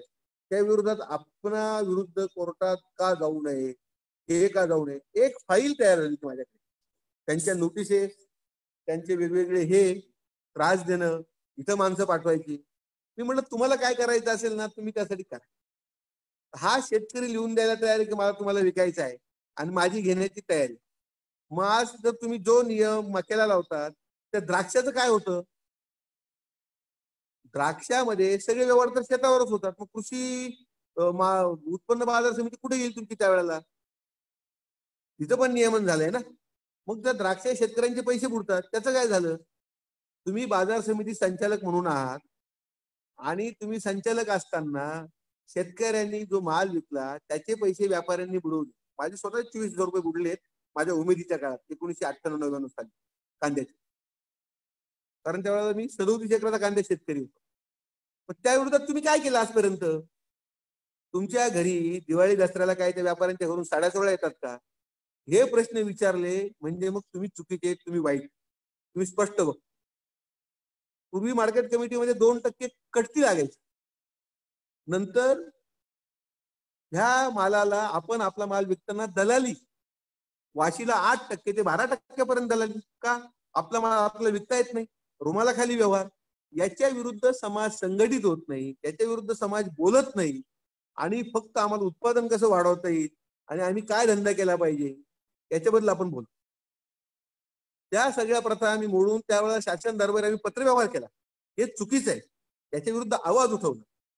एक माने साहेब म्हणून आहेत औरंगाबादचे की जे त्यावेळेला पणन संचालक होते, त्यांनी ह्या बाबतीमध्ये अतिशय धडाडीने निर्णय घेऊन जी काही आडत असेल ती शेतकऱ्याच्या खात्यातनं न कापता व्यापाऱ्याच्या खात्यात करावी आणि आडत बंदीचा निर्णय घेतला. आडत बंदीचा निर्णय घेतल्यानंतर सरकारमधल्या मंत्र्यांनी त्यांना सस्पेंड केलं. ते कोर्टात गेले, त्यांची बाजू बरोबर होती, कोर्टाने त्यांना परत कामावर घ्यायला लावलं. नंतरच्या काळामध्ये मागच्या सरकारने फडणवीसांच्या काळात तो 1966चा कायदा हा काढून टाकला. म्हणजे जे काही मागचे अनेक वर्ष शोषण चालू होतं त्या विरोधात सरकारने जर आपण पाठपुरावा केला, सरकार कोणाचे असू द्या, हे आज या पार्टीत उद्या त्या पार्टीत जाणार आहेत, परंतु जेव्हा ते चेअर होल्ड करतात तेव्हा ते पब्लिक सर्वंट असतात, लोकसेवक म्हणतात स्वतःला, तेव्हा त्यांना लोकसेवकाप्रमाणे आपण वागवलं पाहिजे. मला राजकारण या विषयावर बोलायचं नाहीये, परंतु जे कृषी क्षेत्रातले ज्या मुद्द्यावर कोणी बोलत नाही आणि जे मला महत्वाचे वाटते त्याच्यावर मी बोलणार असं मी ठरवलेलं आहे. तेव्हा आपण एकत्र या, आपण असोसिएशन करा, आपण आपल्या मालाला योग्य दर मिळवा. जर एक पायलट 1.5 लाख रुपये पगार मिळवणारा पण आंदोलन करत असेल, बँक कर्मचारी करत असतील आणि आपला माल तर आपल्याला विकताना त्याचा काय दर मिळाला पाहिजे हे आपण ठरवलं पाहिजे. कोणाकडे मागून कोण देणार आहे? बाजार हा मागणी पुरवठ्याप्रमाणे चालते. आज मक्याची मिनिमम सपोर्ट प्राइस 17 रुपये 65 पैसे मागे होती, आता ती 19 रुपयाची. पण आज मका 12 रुपयांनी जातो. शासन का खरेदी करत नाही? कारण आज शासनाकडे पैसे नाही आणि शासनाचा व्यवसाय नाही, केवळ एक राजकीय गरज म्हणून त्यावेळेला ते चला तुम्हाला काय पाहिजे, मिनिमम सपोर्ट प्राइस, ठीक आहे तुम्हाला मिनिमम सपोर्ट प्राइस देऊन टाक. ज्या वेळेला देशाच्या पंतप्रधानांनी सांगितलं की तुरीचा दर 200 रुपये गेला आणि आपल्या देशातल्या शेतकऱ्यांनी त्यांनी आवाहन केलं की तुम्ही तूर वाढवा, तुरीची लागवड करा. जेव्हा तुरीचं बंपर क्रॉप आलं त्यावेळेला आमचा शेतकरी एक महिना मार्केट कमिट्यांमध्ये झोपला आणि निष्क्रिय असलेल्या या व्यवस्थेने, या अधिकाऱ्यांनी केवळ बारदान नाही अशा कारणासाठी हे जर एवढे इफिशियंट यांना कळत नाही का की बाबा आता सॅटेलाइट आहे, वेगवेगळे माध्यम आहेत, त्यांचे सगळे गाव पातळीपासून लोक पगार घेतात, लागवड किती आहे, त्याचं उत्पादन किती आहे माहित नाही यांना. नाही अनावश्यक काय ऐनवेळी तुरीचा बाजारात जास्त हे आल्यामुळे आमच्याकडे बारदानाचं तेवढं हे नव्हतं म्हणून मार्केट 15 दिवस बंद ठेवलं. त्यांना प्रश्न विचारणार कोणच नाही. म्हणून नुसती एमएसपी त्यातलं मुख्य कारण त्यांना चुकारे करायला पैसे नव्हते. तेव्हा येणाऱ्या काळात आपण ग्राहकाच्या जवळ गेलो पाहिजे, ग्राहकाच्या जवळ जाऊन त्याच्या गरजा आपण भागवल्या पाहिजे. शेती उद्योग म्हणजे फक्त पिकवलंच पाहिजे असं नाही, तर शेती उद्योग म्हणजे तुम्ही उत्पादित केलेला माल लोकांना देऊन त्यापासून तुमच्या खिशात तुमच्या हातात पैसे आले पाहिजेत, यापर्यंत जर तुम्ही फॉरवर्ड लिंकिंग गेलात तरच तुम्हाला यात भवितव्य आहे. अन्यथा आपण आपलं पोट भरायला मुश्किल आहे. या समाजामध्ये जो समाज असंघटित असतो त्याचं शोषण हे पुरातन काळापासून होत आलेलं आहे आणि यापुढे होत राहणार. त्यामुळं शेतकरी समाजाने संघटित व्हावं. राजकारणासाठी शेतकरी समाजाने संघटित व्हावं, नेतृत्व आपल्यातनं तयार करावं. काळाची गरज ओळखून आपण आपलं व्यवसायाचं जे मॉडेल आहे ते फक्त पिकवण्यापुरतं मर्यादित न ठेवता त्याचे वेगवेगळे प्रॉडक्ट तयार करून ते ग्राहकाच्या तोंडात कसे जातील. आज जे आपण पदार्थ विकतो तो पदार्थ हॉटेलमध्ये खायच्या घरी जातो त्यावेळेला आपल्याला 20 रुपये मिळतात आणि त्याचे ग्राहक 400 रुपये पे करत असतो. Change of form. बिझनेस म्हणजे काय? एक वस्तू दुसऱ्या फॉर्म मध्ये चेंज करायचं. इकॉनॉमिक्स मध्ये काय म्हटलंय किंवा युटिलिटी ऑफ कमोडिटी ही कशावर ठरते? जसं कापसाचं उदाहरण घेतलं की हा जो माझ्या अंगात शर्ट आहे हा 600 रुपयाचा आहे आणि याचं वजन 200 ग्रॅम आहे. म्हणजे 200 ग्रॅम कापसाला यापासून समजा 400 ग्रॅम कापूस लागला असेल, शेतकऱ्याला किती पैसे मिळाले? शेतकऱ्याला आपण आता समजू की आज 50 रुपये किलोचा कापूस आहे हा आणि 50 रुपयाच्या कापसामधनं समजा आपण असं समजू की 500 ग्रॅम याला लागला असेल 200 ग्रॅम याला, एवढं तर वेस्टेज जात नाही, पण आपण असं समजू की निम्मा वाया गेला तरी त्याला 20 रुपये मिळाले. हो, त्याला कापसाचे 20 रुपये मिळाले आणि हा शर्ट आपण विकत घेतलाय, हा 600 रुपयाला विकत घेतला. मग कुठे गेले तो 480 रुपये? ह्या व्यवस्थेमध्ये आपण काढ. आपण जर एकत्र आलो आज तर आपण काय क्रांती करू शकतो हे अजून आपल्याला माहिती नाही किंवा आपण ही गोष्ट आपल्या समाजापर्यंत पोहोचवत नाही.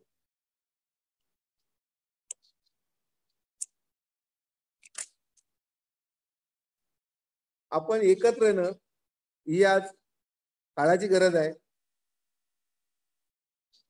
परंतु ह्या सर्वांसाठी काय, आज समजा एव्ही ब्रॉयलर आज यांनी सांगितलं की 1-2,000 कोंबड्यापासून शेतकरी इतका मोठा कसा झाला वगैरे वगैरे, त्याच्यावरती कुठेतरी त्या गावगाडावर पूर्वीची माझी एक मुलाखत असेल ती आज दाखवली आपल्याला. पण ह्या सर्वांसाठी काय, हे काय एका रात्रीत होणार आहे का? नाही. यासाठी मागची 20 वर्ष गेली. त्यासाठी चिकाटी लागते, तुमच्या पुढे एक ध्येय असायला लागतं, मेहनत करायला लागते आणि येणाऱ्या काळाची पावलं ओळखून आपण आपला व्यवसाय बदलायला लागतो.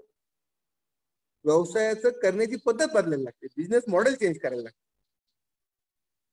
आता या सगळ्यासाठी गरजेचं काय? ट्रस्ट. मगाशी तुम्ही विषय म्हटलं की ट्रस्ट. त्याच्या आधी आणखी एका विषयाकडे जाणार आहे की मी कुठल्याही व्यवसायात जर आपल्याला सक्सेसफुल व्हायचं असेल, यशस्वी व्हायचं असेल, तर मी तुम्हाला 2 प्रिन्सिपल सांगतो. सगळ्यात पहिलं प्रिन्सिपल आहे आस्क. ASK. ए म्हणजे ऍटिट्यूड, म्हणजे आपला दृष्टिकोन कसा येतो. एस म्हणजे स्किल आणि के म्हणजे नॉलेज.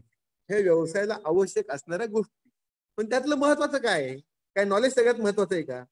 पूर्वीच्या काळी होतं की ज्या काळी काही लोक मंत्र पाठ करायचे आणि तो मंत्र फक्त आपल्या पोरांना सांगायचे, त्यानंतर तो परत पुढच्या पिढीत सांगायचे आणि ते मंत्र की जे शोषित समाजाला माहित नसायचे काय मंत्र आहे ते काय बोलतो, तो फक्त बडबड बडबड करायचा संस्कृतमध्ये किंवा आणखी एखाद्या याच्यामध्ये आणि आपण शांतपणे ऐकायचो आणि तो म्हणायचे मंत्रोच्चार केले, तुमच्या अंगावर मंत्र टाकले आणि तुमचं सगळं दुःख दर्द सगळ्याचं निवारण झालं. ते त्यांनी तो व्यवसाय आपल्याच चालवून आपल्याच पुढच्या पिढीला सांगितला, त्यांनी तो आपल्याच पुढच्या पिढीला सांगितला. मग असं आत्ताच्या जमान्यात आहे का?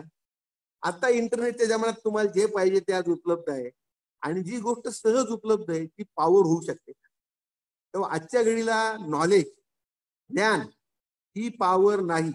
तुम्ही 10वी-12वी शिकलेले असाल, तुम्हाला सायन्स माहित असेल तर तुम्ही विमान कसं उडतं याच्यापासून तर काय काय कसं बनवतात इथपर्यंत सगळं आज उपलब्ध आहे इंटरनेटवर.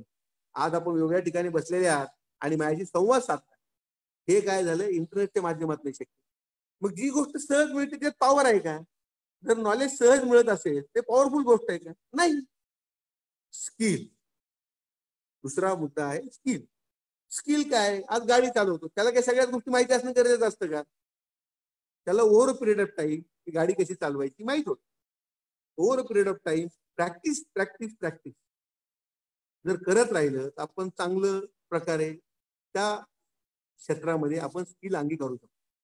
मग काय करू शकत नाही आपण, जी पॉवरफुल गोष्ट आहे, सगळ्यात पॉवरफुल गोष्ट असेल तर तो आपला दृष्टिकोन, आपला ऍटिट्यूड. आपला ऍटिट्यूड कसा आहे, आपला दृष्टिकोन कसा आहे. आपला दृष्टिकोन लहानपणापासून आपल्या आई वडिलांचा किंवा आपण पालक म्हणून आपला असा असेल की माझ्या पोराला इंजिनियर करायचं, माझ्या पोराला डॉक्टर करायचं, कारण त्याला सरकारी नोकरी मिळेल, कारण त्याला खूप जास्त पैसे मिळतील आणि पैसे बघून समोर पैसे मिळणार आहेत म्हणून मी तो व्यवसाय निवडणार. आणि त्याच्या मागे आज बघा तुम्ही MPSC UPSCच्या परीक्षेसाठी लाखो लोक बसतात आणि त्यातलं किती लोक असतात, 5% सुद्धा लोक यशस्वी नाही होत. मग 95% लोकांचं काय होतं, ह्या 95% लोकांना पैकी ज्यांना हा स्ट्रेस हँडल करता येत नाही, अशी लोक फ्रस्ट्रेशन मध्ये जातात. आणि आता मग सरकारी नोकरी नाही तर मग काहीच नाही, MPSC पास झालो नाही तर काहीच नाही, अशा पद्धतीने ते नैराश्याच्या गर्तेत जातात आणि त्यांचं पूर्ण आयुष्य उद्ध्वस्त. त्यातली काही टक्के लोक हे आत्महत्या करतात. आजही आपण बघतो शेतकरी बांधव आत्महत्या करतात. हे कशामुळे करतात? अहो, आज आपल्या महाराष्ट्रामध्ये प्रत्येकाला काम मिळतं.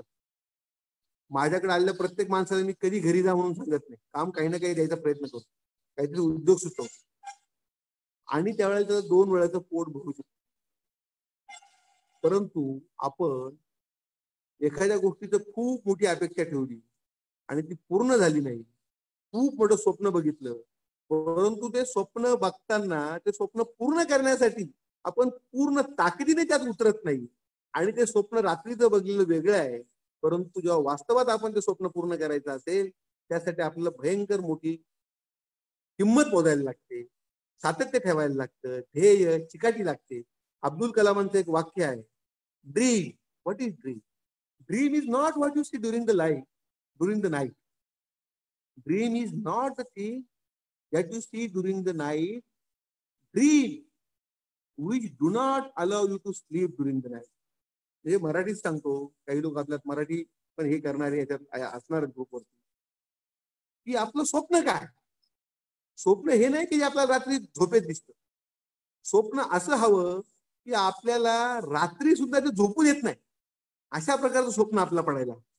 आणि त्या स्वप्नाने त्या ध्येयाने प्रेरित होऊन त्याच्या मागे लागून जर आपण ते ध्येय पूर्तीसाठी काम केलं तर आपलं कोणी थांबवू शकत नाही.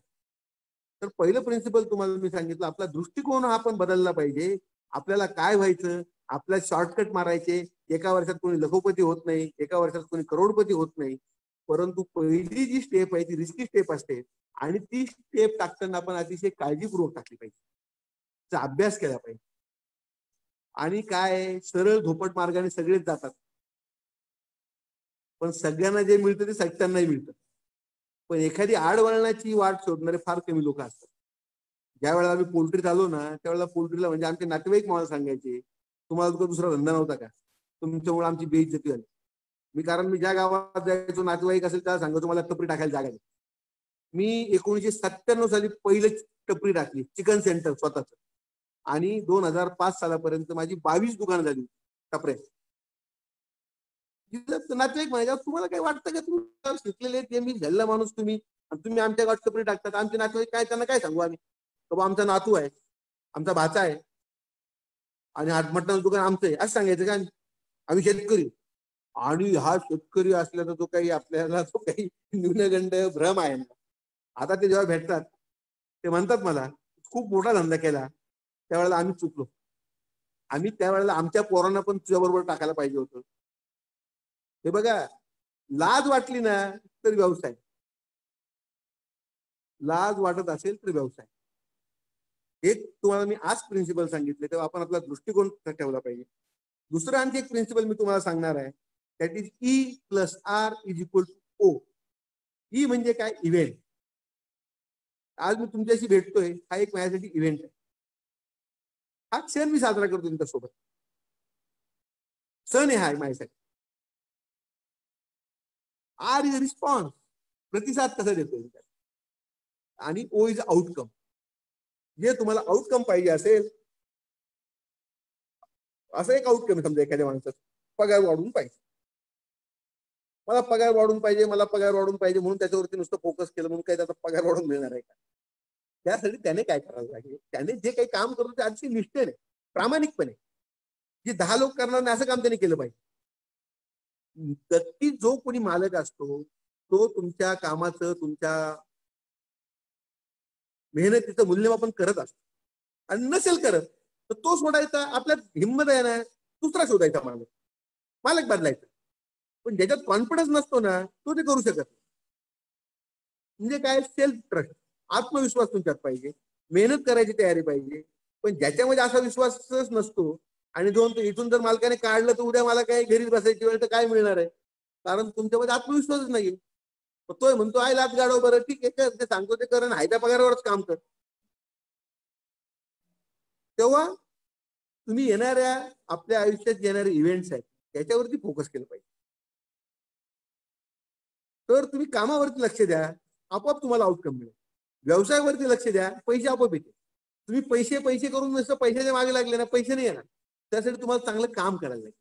म्हणजे काय, इव्हेंटला तुम्हाला अतिशय चांगल्या प्रकारे रिस्पॉन्स द्यायला लागेल.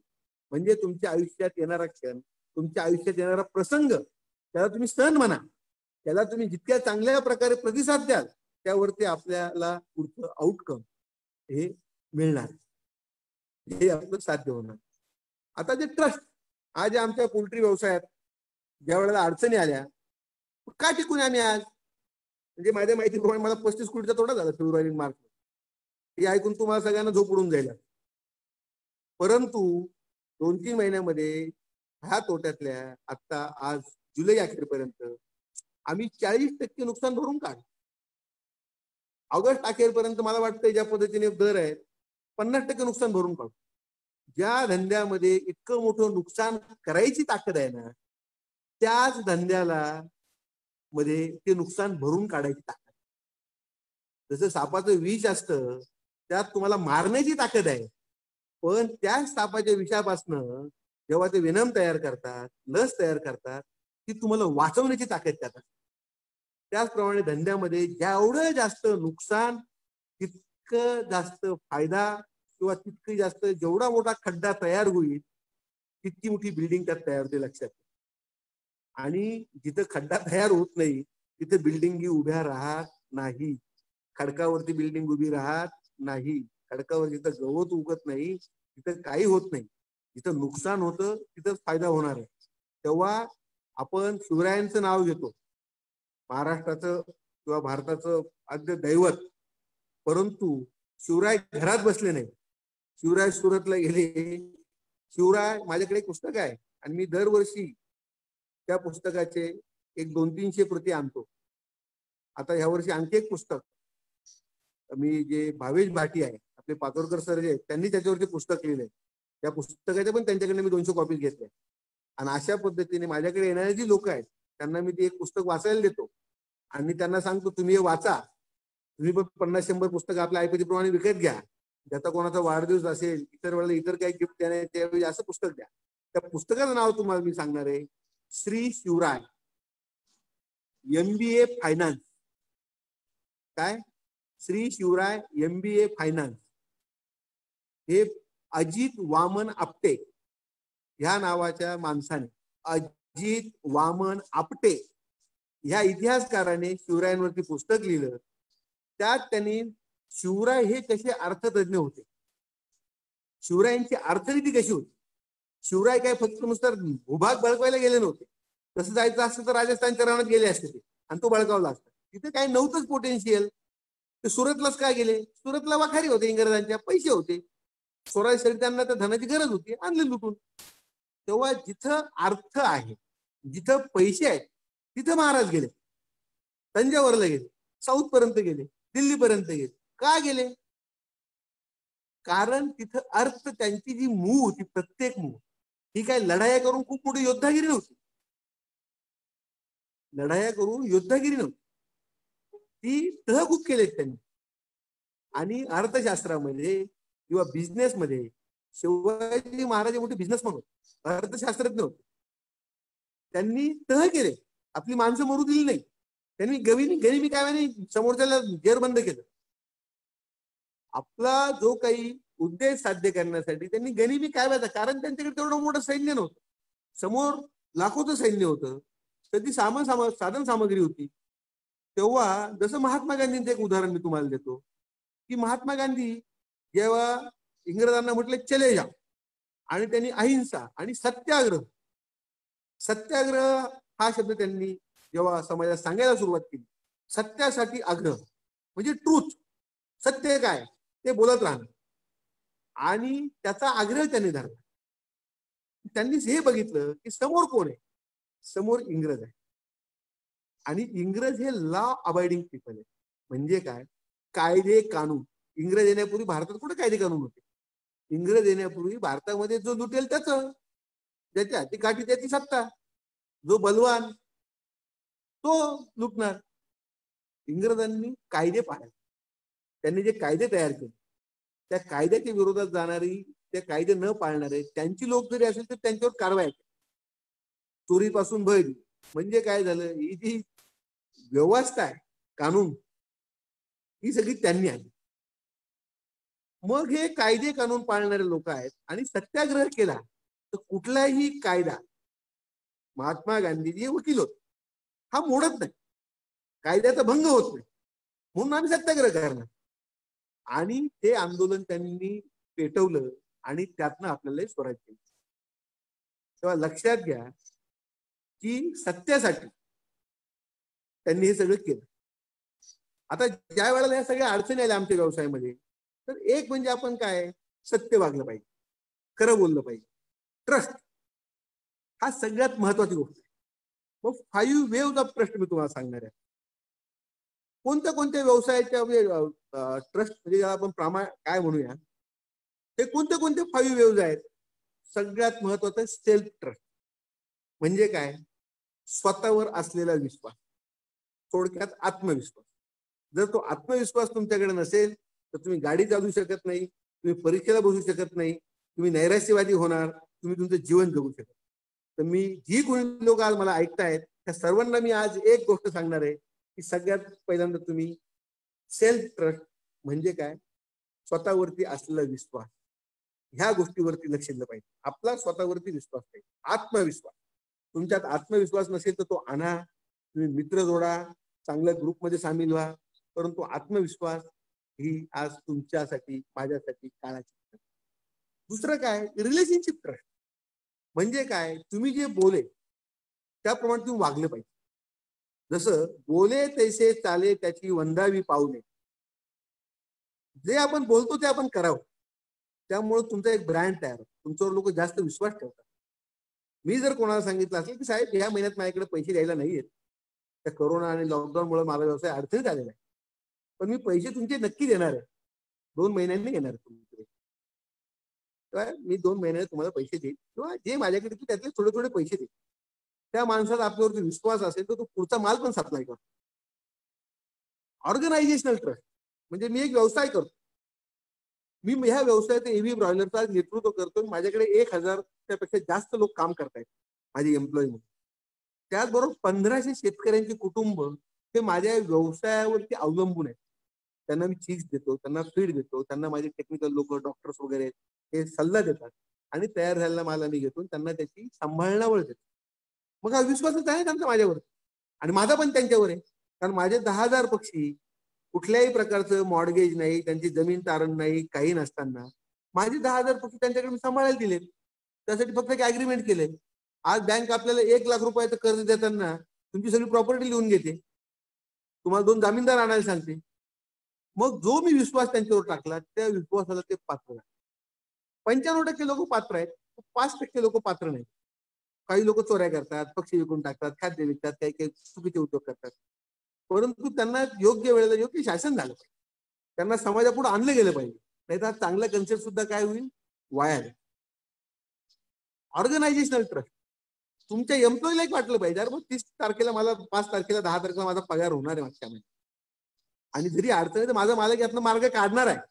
माझ्या मालकाने खूप उन्हाळी पावसाळी पाहिजे, त्याच्या डोक्यावरचे केस काही असेच निवडून गेले. हा व्यवसाय करणाऱ्या तुमच्या सप्लायर, तुमचे एम्प्लॉई, तुमच्याशी असोसिएटेड असलेले सगळे सप्लाय वेंडर, ह्या सगळ्यांमध्ये हा ट्रस्ट, विश्वास हा असला पाहिजे तुमच्याबद्दलचा. तिसरं मार्केट ट्रस्ट. तुम्ही जे काही तयार करतात, हे खाल्ल्यानंतर मला त्रास होणार नाही, हा विश्वास जर तुम्ही तुमच्या ग्राहकाला दिला तर तो मार्केटचा ट्रस्ट तुमच्यापर्यंत. तुम्ही भाजीपाला पिकवला, तुम्ही कोंबड्या पिकवल्या, तुम्ही अंडी पिकवली, ती तुम्ही बाजारात स्वतः विकायला गेली, तर तुमच्या ग्राहकाला नक्की वाटलं पाहिजे नाही हा जो देतोय ना, असं नाही बाबा याने सकाळी स्प्रे नसेल केलेला बरं का, या काही भाज्या हा म्हणतो ना ऑर्गॅनिक आहे, त्याच्यावरती फवारा नाही, तर नसणार बरं. हा विश्वास तुम्ही तयार केला पाहिजे. अन्यथा मी जे बघतोय आज, मी स्वतः ह्या मताचा आहे की आज त्या ग्रीन हाऊस मध्ये ज्या काही भाज्या आपण तयार करतो पॉली हाऊसेस मध्ये, मी स्वतः BSc हॉर्टिकल्चर MSc ऍग्री असलेला माणूस आहे, पण ज्यामुळे समाजाचं नुकसान होईल असं काम, अशी कृती आपल्या उत्पादकांकडनं व्हायला नको. आज सकाळी तुम्ही त्याला कीटकनाशक मारताय आणि त्यानंतर त्या भाज्या तोडतायत आणि त्या रसरशीत भाज्या तुम्ही शेतकऱ्याच्या भाज्या ह्या ऑर्गॅनिक म्हणून विकतायत किंवा चांगल्या भाज्या म्हणून बाजारात विकतायत. तुम्ही भाज्या विकतात का विष विकतात? तुम्हाला झोप येईल का त्या गोष्टीची? परंतु आज आम्हाला उत्पादन जास्त पाहिजे at the cost of people's health. माझे एक मित्र आहेत, निष्णात डॉक्टर आहेत, ते मला म्हटले की ज्या पद्धतीने किडनी डायलिसिसचे पेशंट वाढत आहेत ते अतिशय अलार्मिंग आहे. आणि यापुढं जसे आमचे पूर्वी पेडियाट्रिक हॉस्पिटल असायची आहेत, म्हणजे नाक कान घशाचं वेगळं आहे, हार्टचं सर्जरीचं वेगळं आहे, तसं फक्त किडनी आणि डायालिसिसचे हॉस्पिटल्स खूप मोठ्या संख्येने वाढणार आहेत. कारण लोक जे खात आहेत ते बऱ्याचदा विष खात आहेत, चांगलं खात नाही. कुठलं येतंय? काही संस्थांनी अभ्यास केला, ह्या भाज्यांना आपण कीटकनाशक मारतो आणि त्या भाज्या आपण बाजारात विकतो आणि त्या भाज्यांमुळं आज लोकांना आपण डायरेक्ट विष खाऊ घालतो. आणि हा पद्धतीने आपण लोकांचा विश्वास नाही घेऊ शकत, कमवू शकत. तेव्हा तुम्ही ही मधली फळी काढा, स्वतः जा आणि सांगा बाबा रे उत्पादन खर्चच आमचा 20 रुपये किलो येतोय, तेव्हा ही भाजी तुझ्यापर्यंत पोहोचवायची तर मला 30 रुपये 40 रुपये किलो खाली देऊन चालणार नाही मला, तर मी 40 रुपये किलो देतो ना तुम्हाला. तुम्ही 10,000 ग्राहकांकडे पोहोचण्याची गरज नाही. तुम्ही तुमचे फक्त 100 खटले, 100 कुटुंब निवडा तुमच्या माहितीतले आणि त्यांना सांगा की आजपासून तुमच्या भाजीची जबाबदारी माझी 2 एकर आहे, माझ्या मित्राची, सगळ्यांची मिळून आमची 50 एकर शेती आहे, आम्ही सगळ्यांनी मिळून हे करतोय. प्रत्येकाने 100 कुटुंब जोडले तर 1000 कुटुंब जोडले जातील तुमच्याशी. त्यांना सांगा ताई तुम्हाला काय लागतं, तुम्हाला भाजी कोणती आवडते, मेथीची भाजी, बघा आम्ही पावडरी मारत नाही, बघा आम्ही हे काही चुकीचं करत नाही, हे आजचे चांगला भाजीपाला आहे. तुम्हाला डाळी किती लागतात, तुम्हाला हे किती लागतं, त्या पद्धतीने सर्वांनी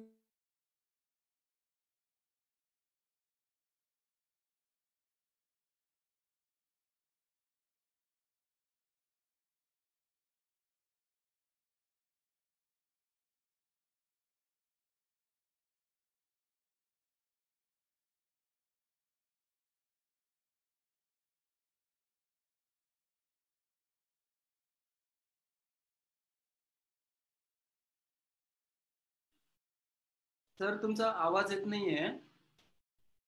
हॅलो हॅलो सर तुमचा आवाज नाही येते.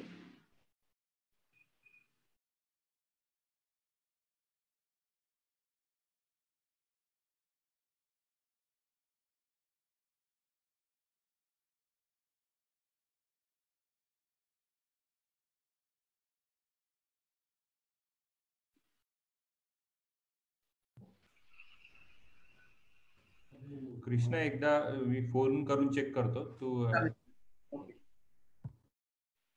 हा चालेल जॉईन.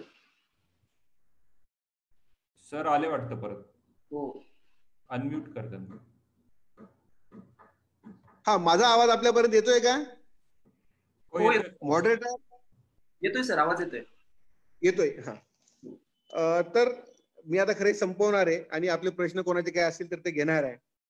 जसं मी तुम्हाला एक आस्क प्रिन्सिपल सांगितलं, दुसरं तुम्हाला E+R=O सांगितलं आणि सेल्फ ट्रस्ट, रिलेशनशिप ट्रस्ट म्हणजे self trust, organisational trust, market trust आणि सोसायटल ट्रस्ट. समाजामध्ये आपल्याबद्दल विश्वास असला पाहिजे. हे बघा ट्रस्टचे आहे ना काय आउटकम काय आहेत. जर तुम्हाला मगाशी सांगितलं की E + R = O ट्रस्ट म्हणून तुम्ही जर रिस्पॉन्स केला त्याचा आउटकम काय.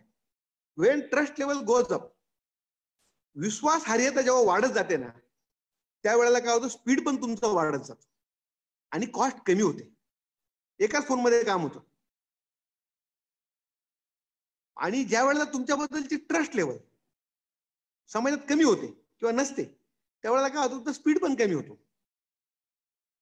आणि तुमची कॉस्ट वाढत जाते. Trust affect to outcome, speed and cost. When trust level goes up,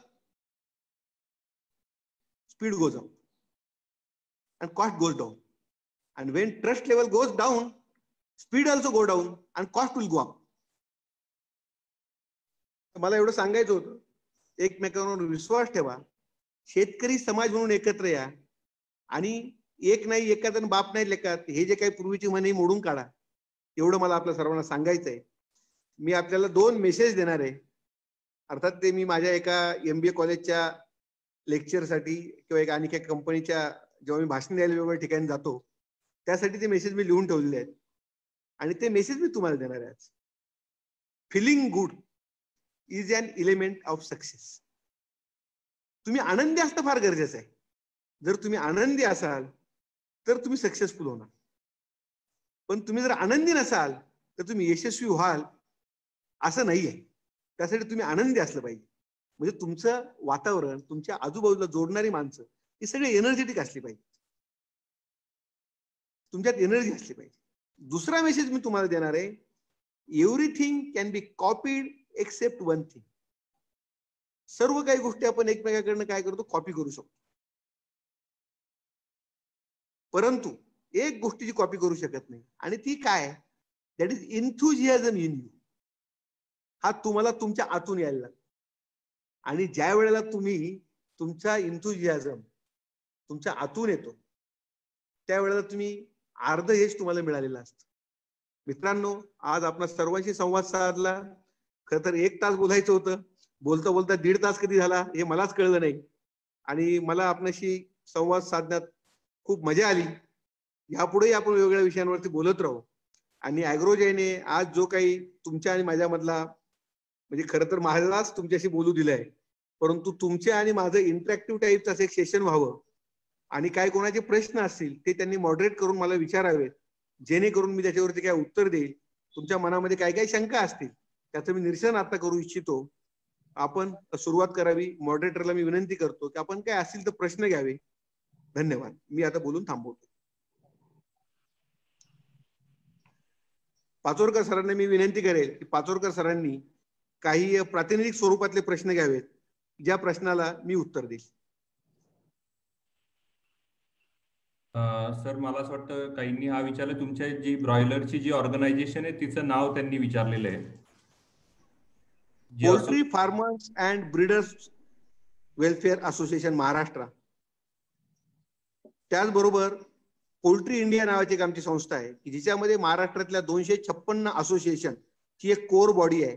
ही भारतातली 14 लोक, म्हणजे वेगवेगळ्या क्षेत्रातली, प्रोडक्शन मधले असतील, फीड मिलिंग वाले असतील, जिचं गोदरेज मेंबर आहे, व्यंकटेश्वर मेंबर आहे, सगुना मेंबर आहे, अशी 14 लोकांची एक बॉडी आहे. नंतर एक पॅन इंडिया नावाची आणखी एक कमिटी की जे day to day pan India poultry, म्हणजे पॅन म्हणजे काय, पोल्ट्री असोसिएशन, पोल्ट्री असोसिएशन इंडियाची नाही, poultry association nation wide, national poultry association. हिच्यामध्ये केंद्र सरकारमध्ये काही प्रश्न असतील तर ते आम्ही पॅन इंडियाच्या याच्यात घेऊन जातो की ज्याच्या सर्व राज्यांमधल्या सर्व संघटना तिच्यामध्ये येतात. महाराष्ट्रात जी असोसिएशन आहे तिचं नाव आहे poultry farmers and breeders welfare. हिच्यासाठी दर वर्षाला आम्ही 20,000 रुपये ही एका मेंबरला फी ठेवलेली. त्या फी मधनं त्याचप्रमाणे आम्ही जे काही ब्रॉयलर विकतो किंवा जी काही आमची कॅपॅसिटी आहे तिच्यातनं काहीतरी पैसे, जे काही पॅरेंट असेल तर पर पॅरेंट 10 रुपये त्यातनं गोळा करतो आणि त्यातनं आमच्या असोसिएशनचा डेलीचा खर्च, म्हणजे जी 4 माणसं आज काम करत असतील त्यांची लाखभर रुपयाची पगार आहे महिन्याला, ऑफिसचं भाडं आहे 25,000 रुपये, त्याप्रमाणे लाईट आहे, नेट आहे, इतर जाणं येणं आहे, हे त्यातनं आम्हाला मिळतं. त्याच पद्धतीने आम्ही जेव्हा आमची एक अॅन्युअल मीटिंग असते एजीएम म्हणू आपण तिला, ती एजीएम ही मोठ्या प्रमाणावर सादर करतो. ते एजीएमला आम्ही काय असेल ते आपल्या ऐपतीप्रमाणे प्रत्येक जण कॉन्ट्रीब्युट करतो. आणि त्या एजीएम मध्ये आम्ही काय करतो, आमच्याशी रिलेटेड जे कोणी औषधे विकणारे असतील किंवा इतर ज्या कंपन्या आहेत त्या कंपन्यांना ते इन्व्हाइट करतो, त्यांच्याकडनं स्पॉन्सरशिप घेतो. आणि तो एक 15-20 लाख रुपये खर्च करून तो 1-2 दिवसांचा इव्हेंट तयार करतो चांगल्या ठिकाणी फॅमिलीसह. म्हणजे आम्ही आमचं सगळं कुटुंब, मुलं मुली, आमचे बायको आणि त्याचप्रमाणे असं 5-6 लोकांना आम्ही घेऊन जातो. मग तिथं रूम्स वगैरे आपला आपण खर्च करतो. पण तो जो 2 दिवसाचा एक धमाल कार्यक्रम असतो त्यामध्ये आमच्या मुलांना पण वाटतं की बाबा रे आपण ह्या व्यवसायात यायला पाहिजे. हे नुसतं काही तशी पोल्ट्री म्हणजे कोंबड्या सांभाळत नाही आपले आईबाप. आपले आईबाप हे कोंबडी बरोबर ही खूप मोठं काम करतायत आणि ह्या समाजाला प्रतिष्ठा आहे, ह्या व्यवसायाला एक प्रतिष्ठा आहे, हे आम्ही त्यांना दाखवतो. जर तुम्ही तुमच्या पुढच्या जनरेशनला असं लुक्रेटिव्हनेस दाखवलं नाही, शेतीमधलं काही लुक्रेटिव्ह म्हणजे ज्याला आपण म्हणूया असं काही दिसलं नाही, तर ती ह्या व्यवसायात येणार नाही. ती म्हणतील बाबा शहरात जातो नोकरी करतो. येस पाचोरकर सर, पुढचा काही प्रश्न आहे? सर, काही लोकांना तुम्हाला वैयक्तिक भेटायचंय तर तुमच्या एबी ब्रॉयलरचा ते ऍड्रेस विचारता आणि तुमच्याशी कॉन्टॅक्ट कसा करायचा या संदर्भात ते विचारताय. हे बघा, सध्याच्या काळात लॉकडाऊन असल्यामुळे व्हिजिटर्स आमच्याकडे अलाउड नाही युनिटला. हॅलो, माझा आवाज येतोय का पाचोरकर सर आपल्याला? येतोय सर, आवाज येतोय तुमचा. तर माझी अशी विनंती आहे, सध्याच्या काळामध्ये काय आहे की आता इंडस्ट्रीयल नॉर्म्स त्याचप्रमाणे सोशल डिस्टन्सिंग यामुळं युनिटला कोणाची व्हिजिटर्स असे अलाउड नाहीयेत. परंतु हे लॉकडाऊन उठल्यानंतर मला आपल्याला आज सांगायचं आहे की एकेकाला भेटण्यापेक्षा आपण जे काय आपलं आज ॲग्रोजे किंवा हे जे आहे आपण एक कम्युनिकेशनचं खूप चांगलं काम करतायत, आपण सर्वांची मिळून एक भेट आपण ठेवू शकता. यातनं किती लोक येणार असल्या लॉकडाऊनच्या नंतर एकदा या, आपण प्रत्यक्ष भेटू शकतो. त्याचबरोबर मी आपल्याला आमचे काही युनिट्स दाखवू शकतो जिथे जिथे दाखवणं शक्य आहे. जसं आता एक बायोसिक्युरिटीच्या दृष्टीने आम्ही ब्रीडर फार्म आपल्याला दाखवू शकत नाही, परंतु फीडमिल तुम्हाला दाखवू शकतो, तुम्हाला हॅचरी बाहेर दाखवू शकतो, फीडमिल आतमध्ये नेऊन पण दाखवू शकतो मी तुम्हाला, हे करू शकतो. परंतु कायद्यानुसार रिस्ट्रिक्शन असल्यामुळं आपण कोणाला इथं आज सध्याच्या काळात एकतर भेटू शकत नाही आणि तुम्हाला मी इथं दाखवू शकत नाही. मात्र एक अशी टूर करू शकतो आपण, जसं आज आपण मी तुमच्याशी संवाद साधला अशा प्रकारे तुम्हाला मी माझ्या युनिटला वगैरे सगळीकडे असं एक अशी व्हर्च्युअल टूर आपण करू शकतो.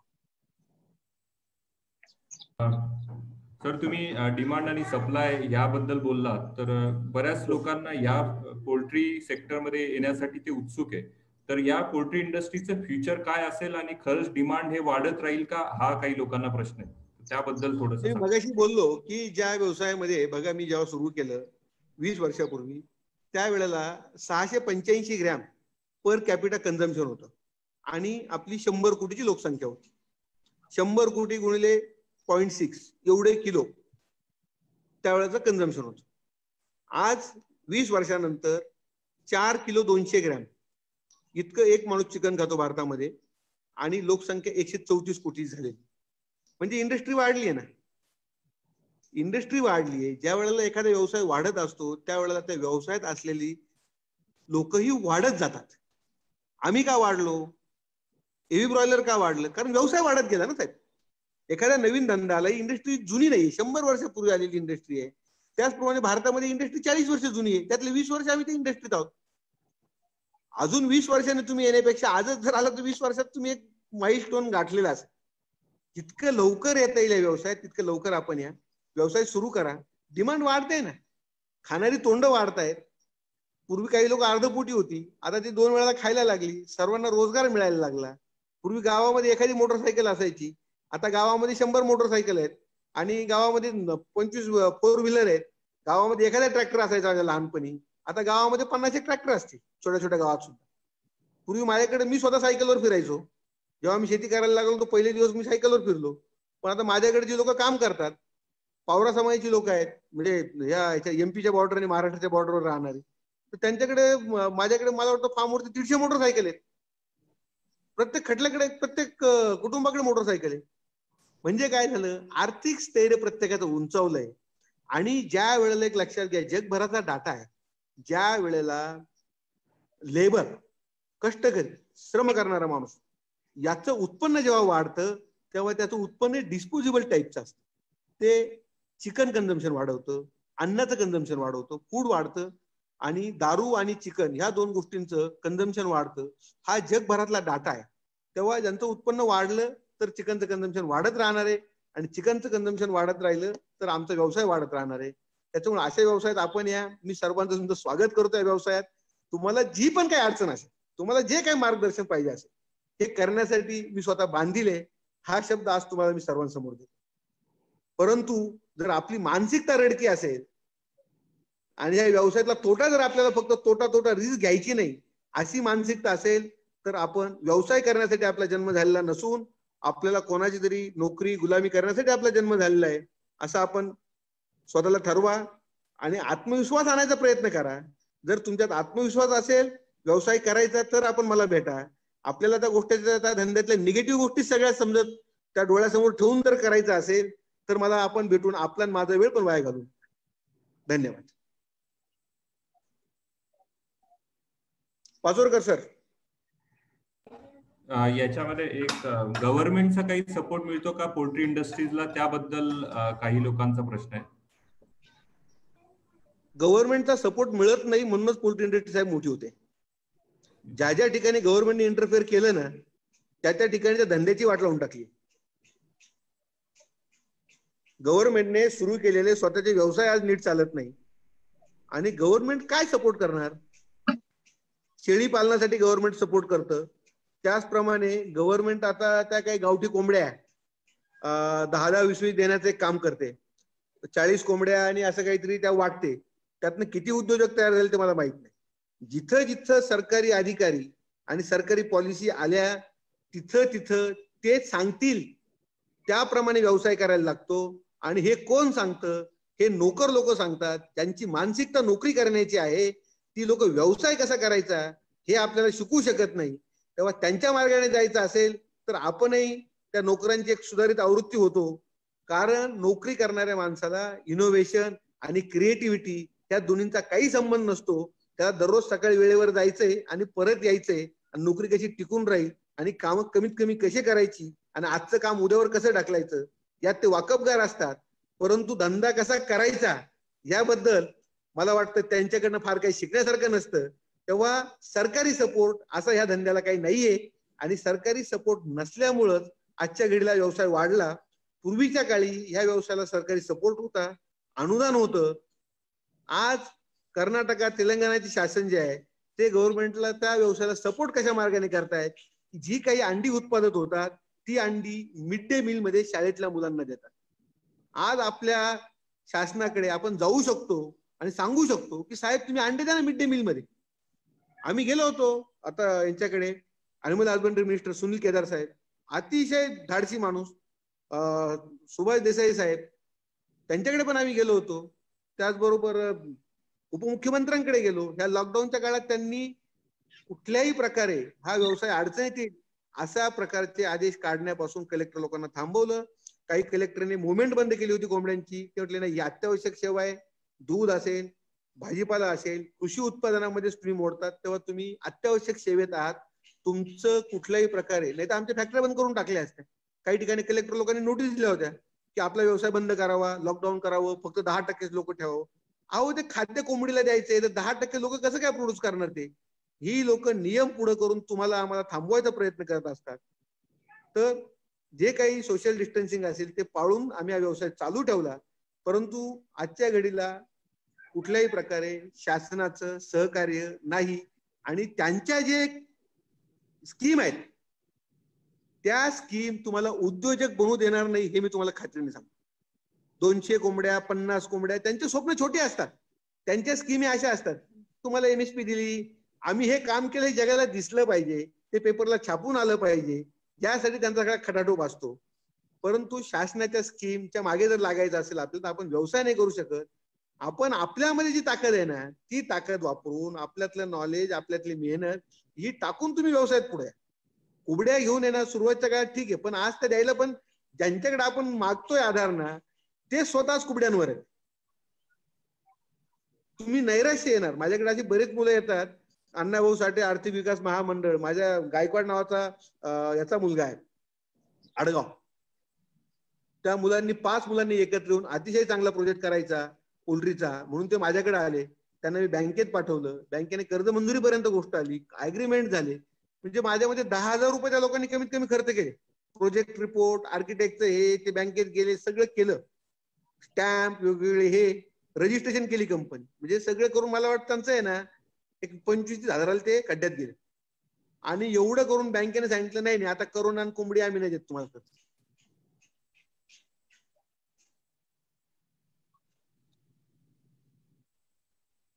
पाचोरकर सर, मला असं वाटतं तुम्ही सगळे पॉइंट्स कव्हर केले.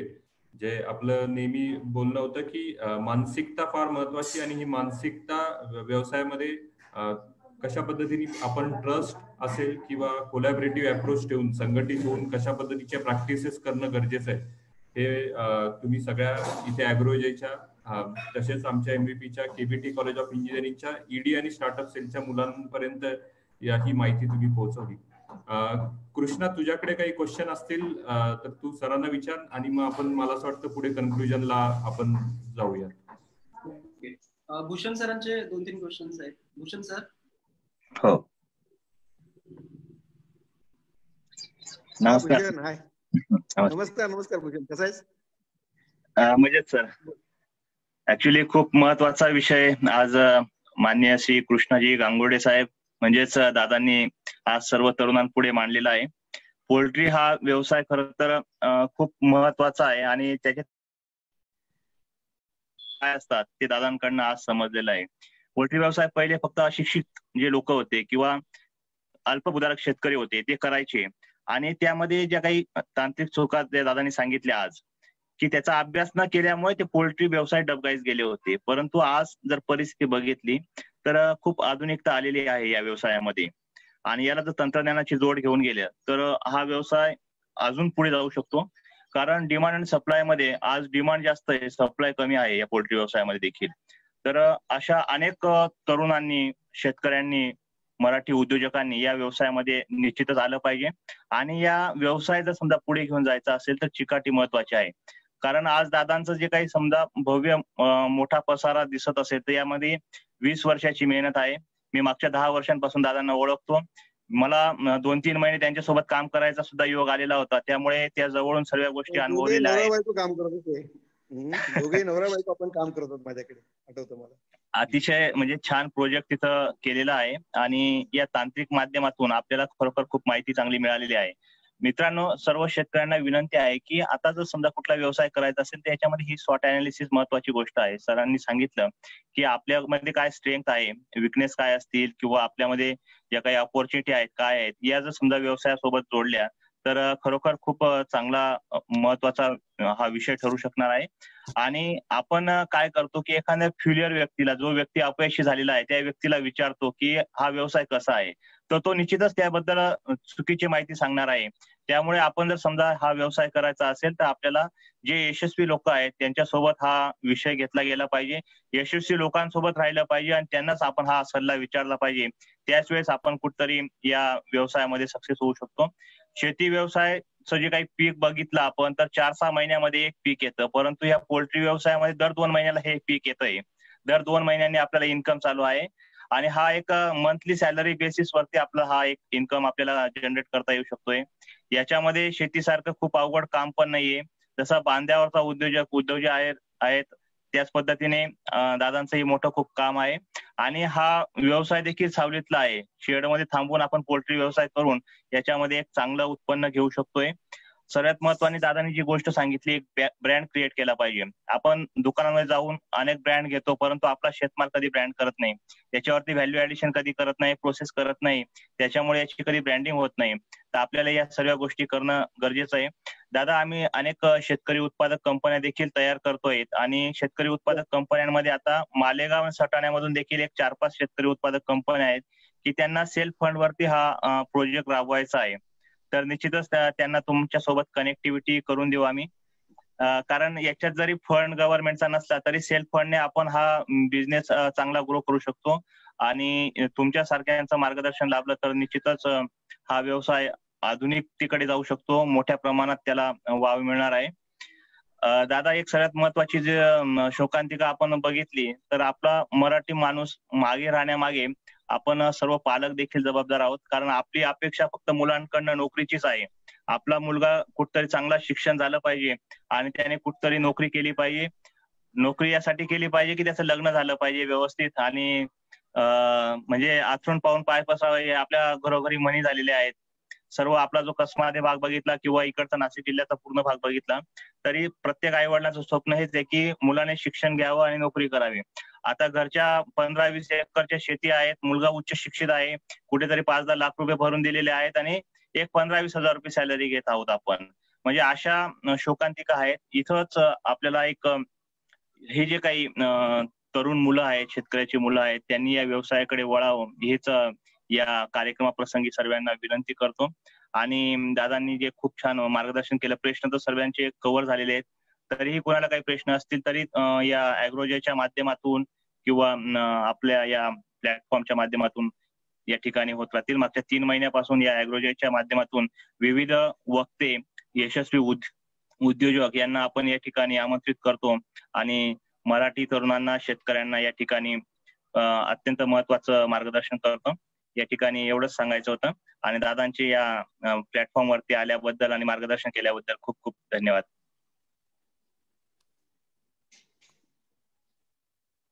कृष्णा सर. धन्यवाद सर, खूप छान माहिती तुम्ही शेतकरी बंधूंना दिलेली आहे.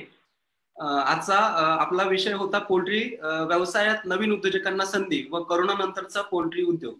यावर सरांनी खूप छान अशी माहिती आपल्याला दिलेली आहे. मी सर्वांचे आभारी मानतो जे शेतकऱ्यांनी आपला प्रोग्राम पूर्णपणे अटेंड केला आहे त्या शेतकऱ्यांचे, तसेच MEP KBT COE college of engineering Nashik या कॉलेजच्या स्टुडंटचे सुद्धा मी मनापासून आभारी मानतो. तसेच ED आणि स्टार्टअप सेलच्या माध्यमातून आज भरपूर असे स्टुडंट पण कनेक्ट झालेले आहेत, त्यांचे सुद्धा मी आभार मानतो आणि आजचा प्रोग्राम हा संपला असं जाहीर करतो. धन्यवाद सर. धन्यवाद.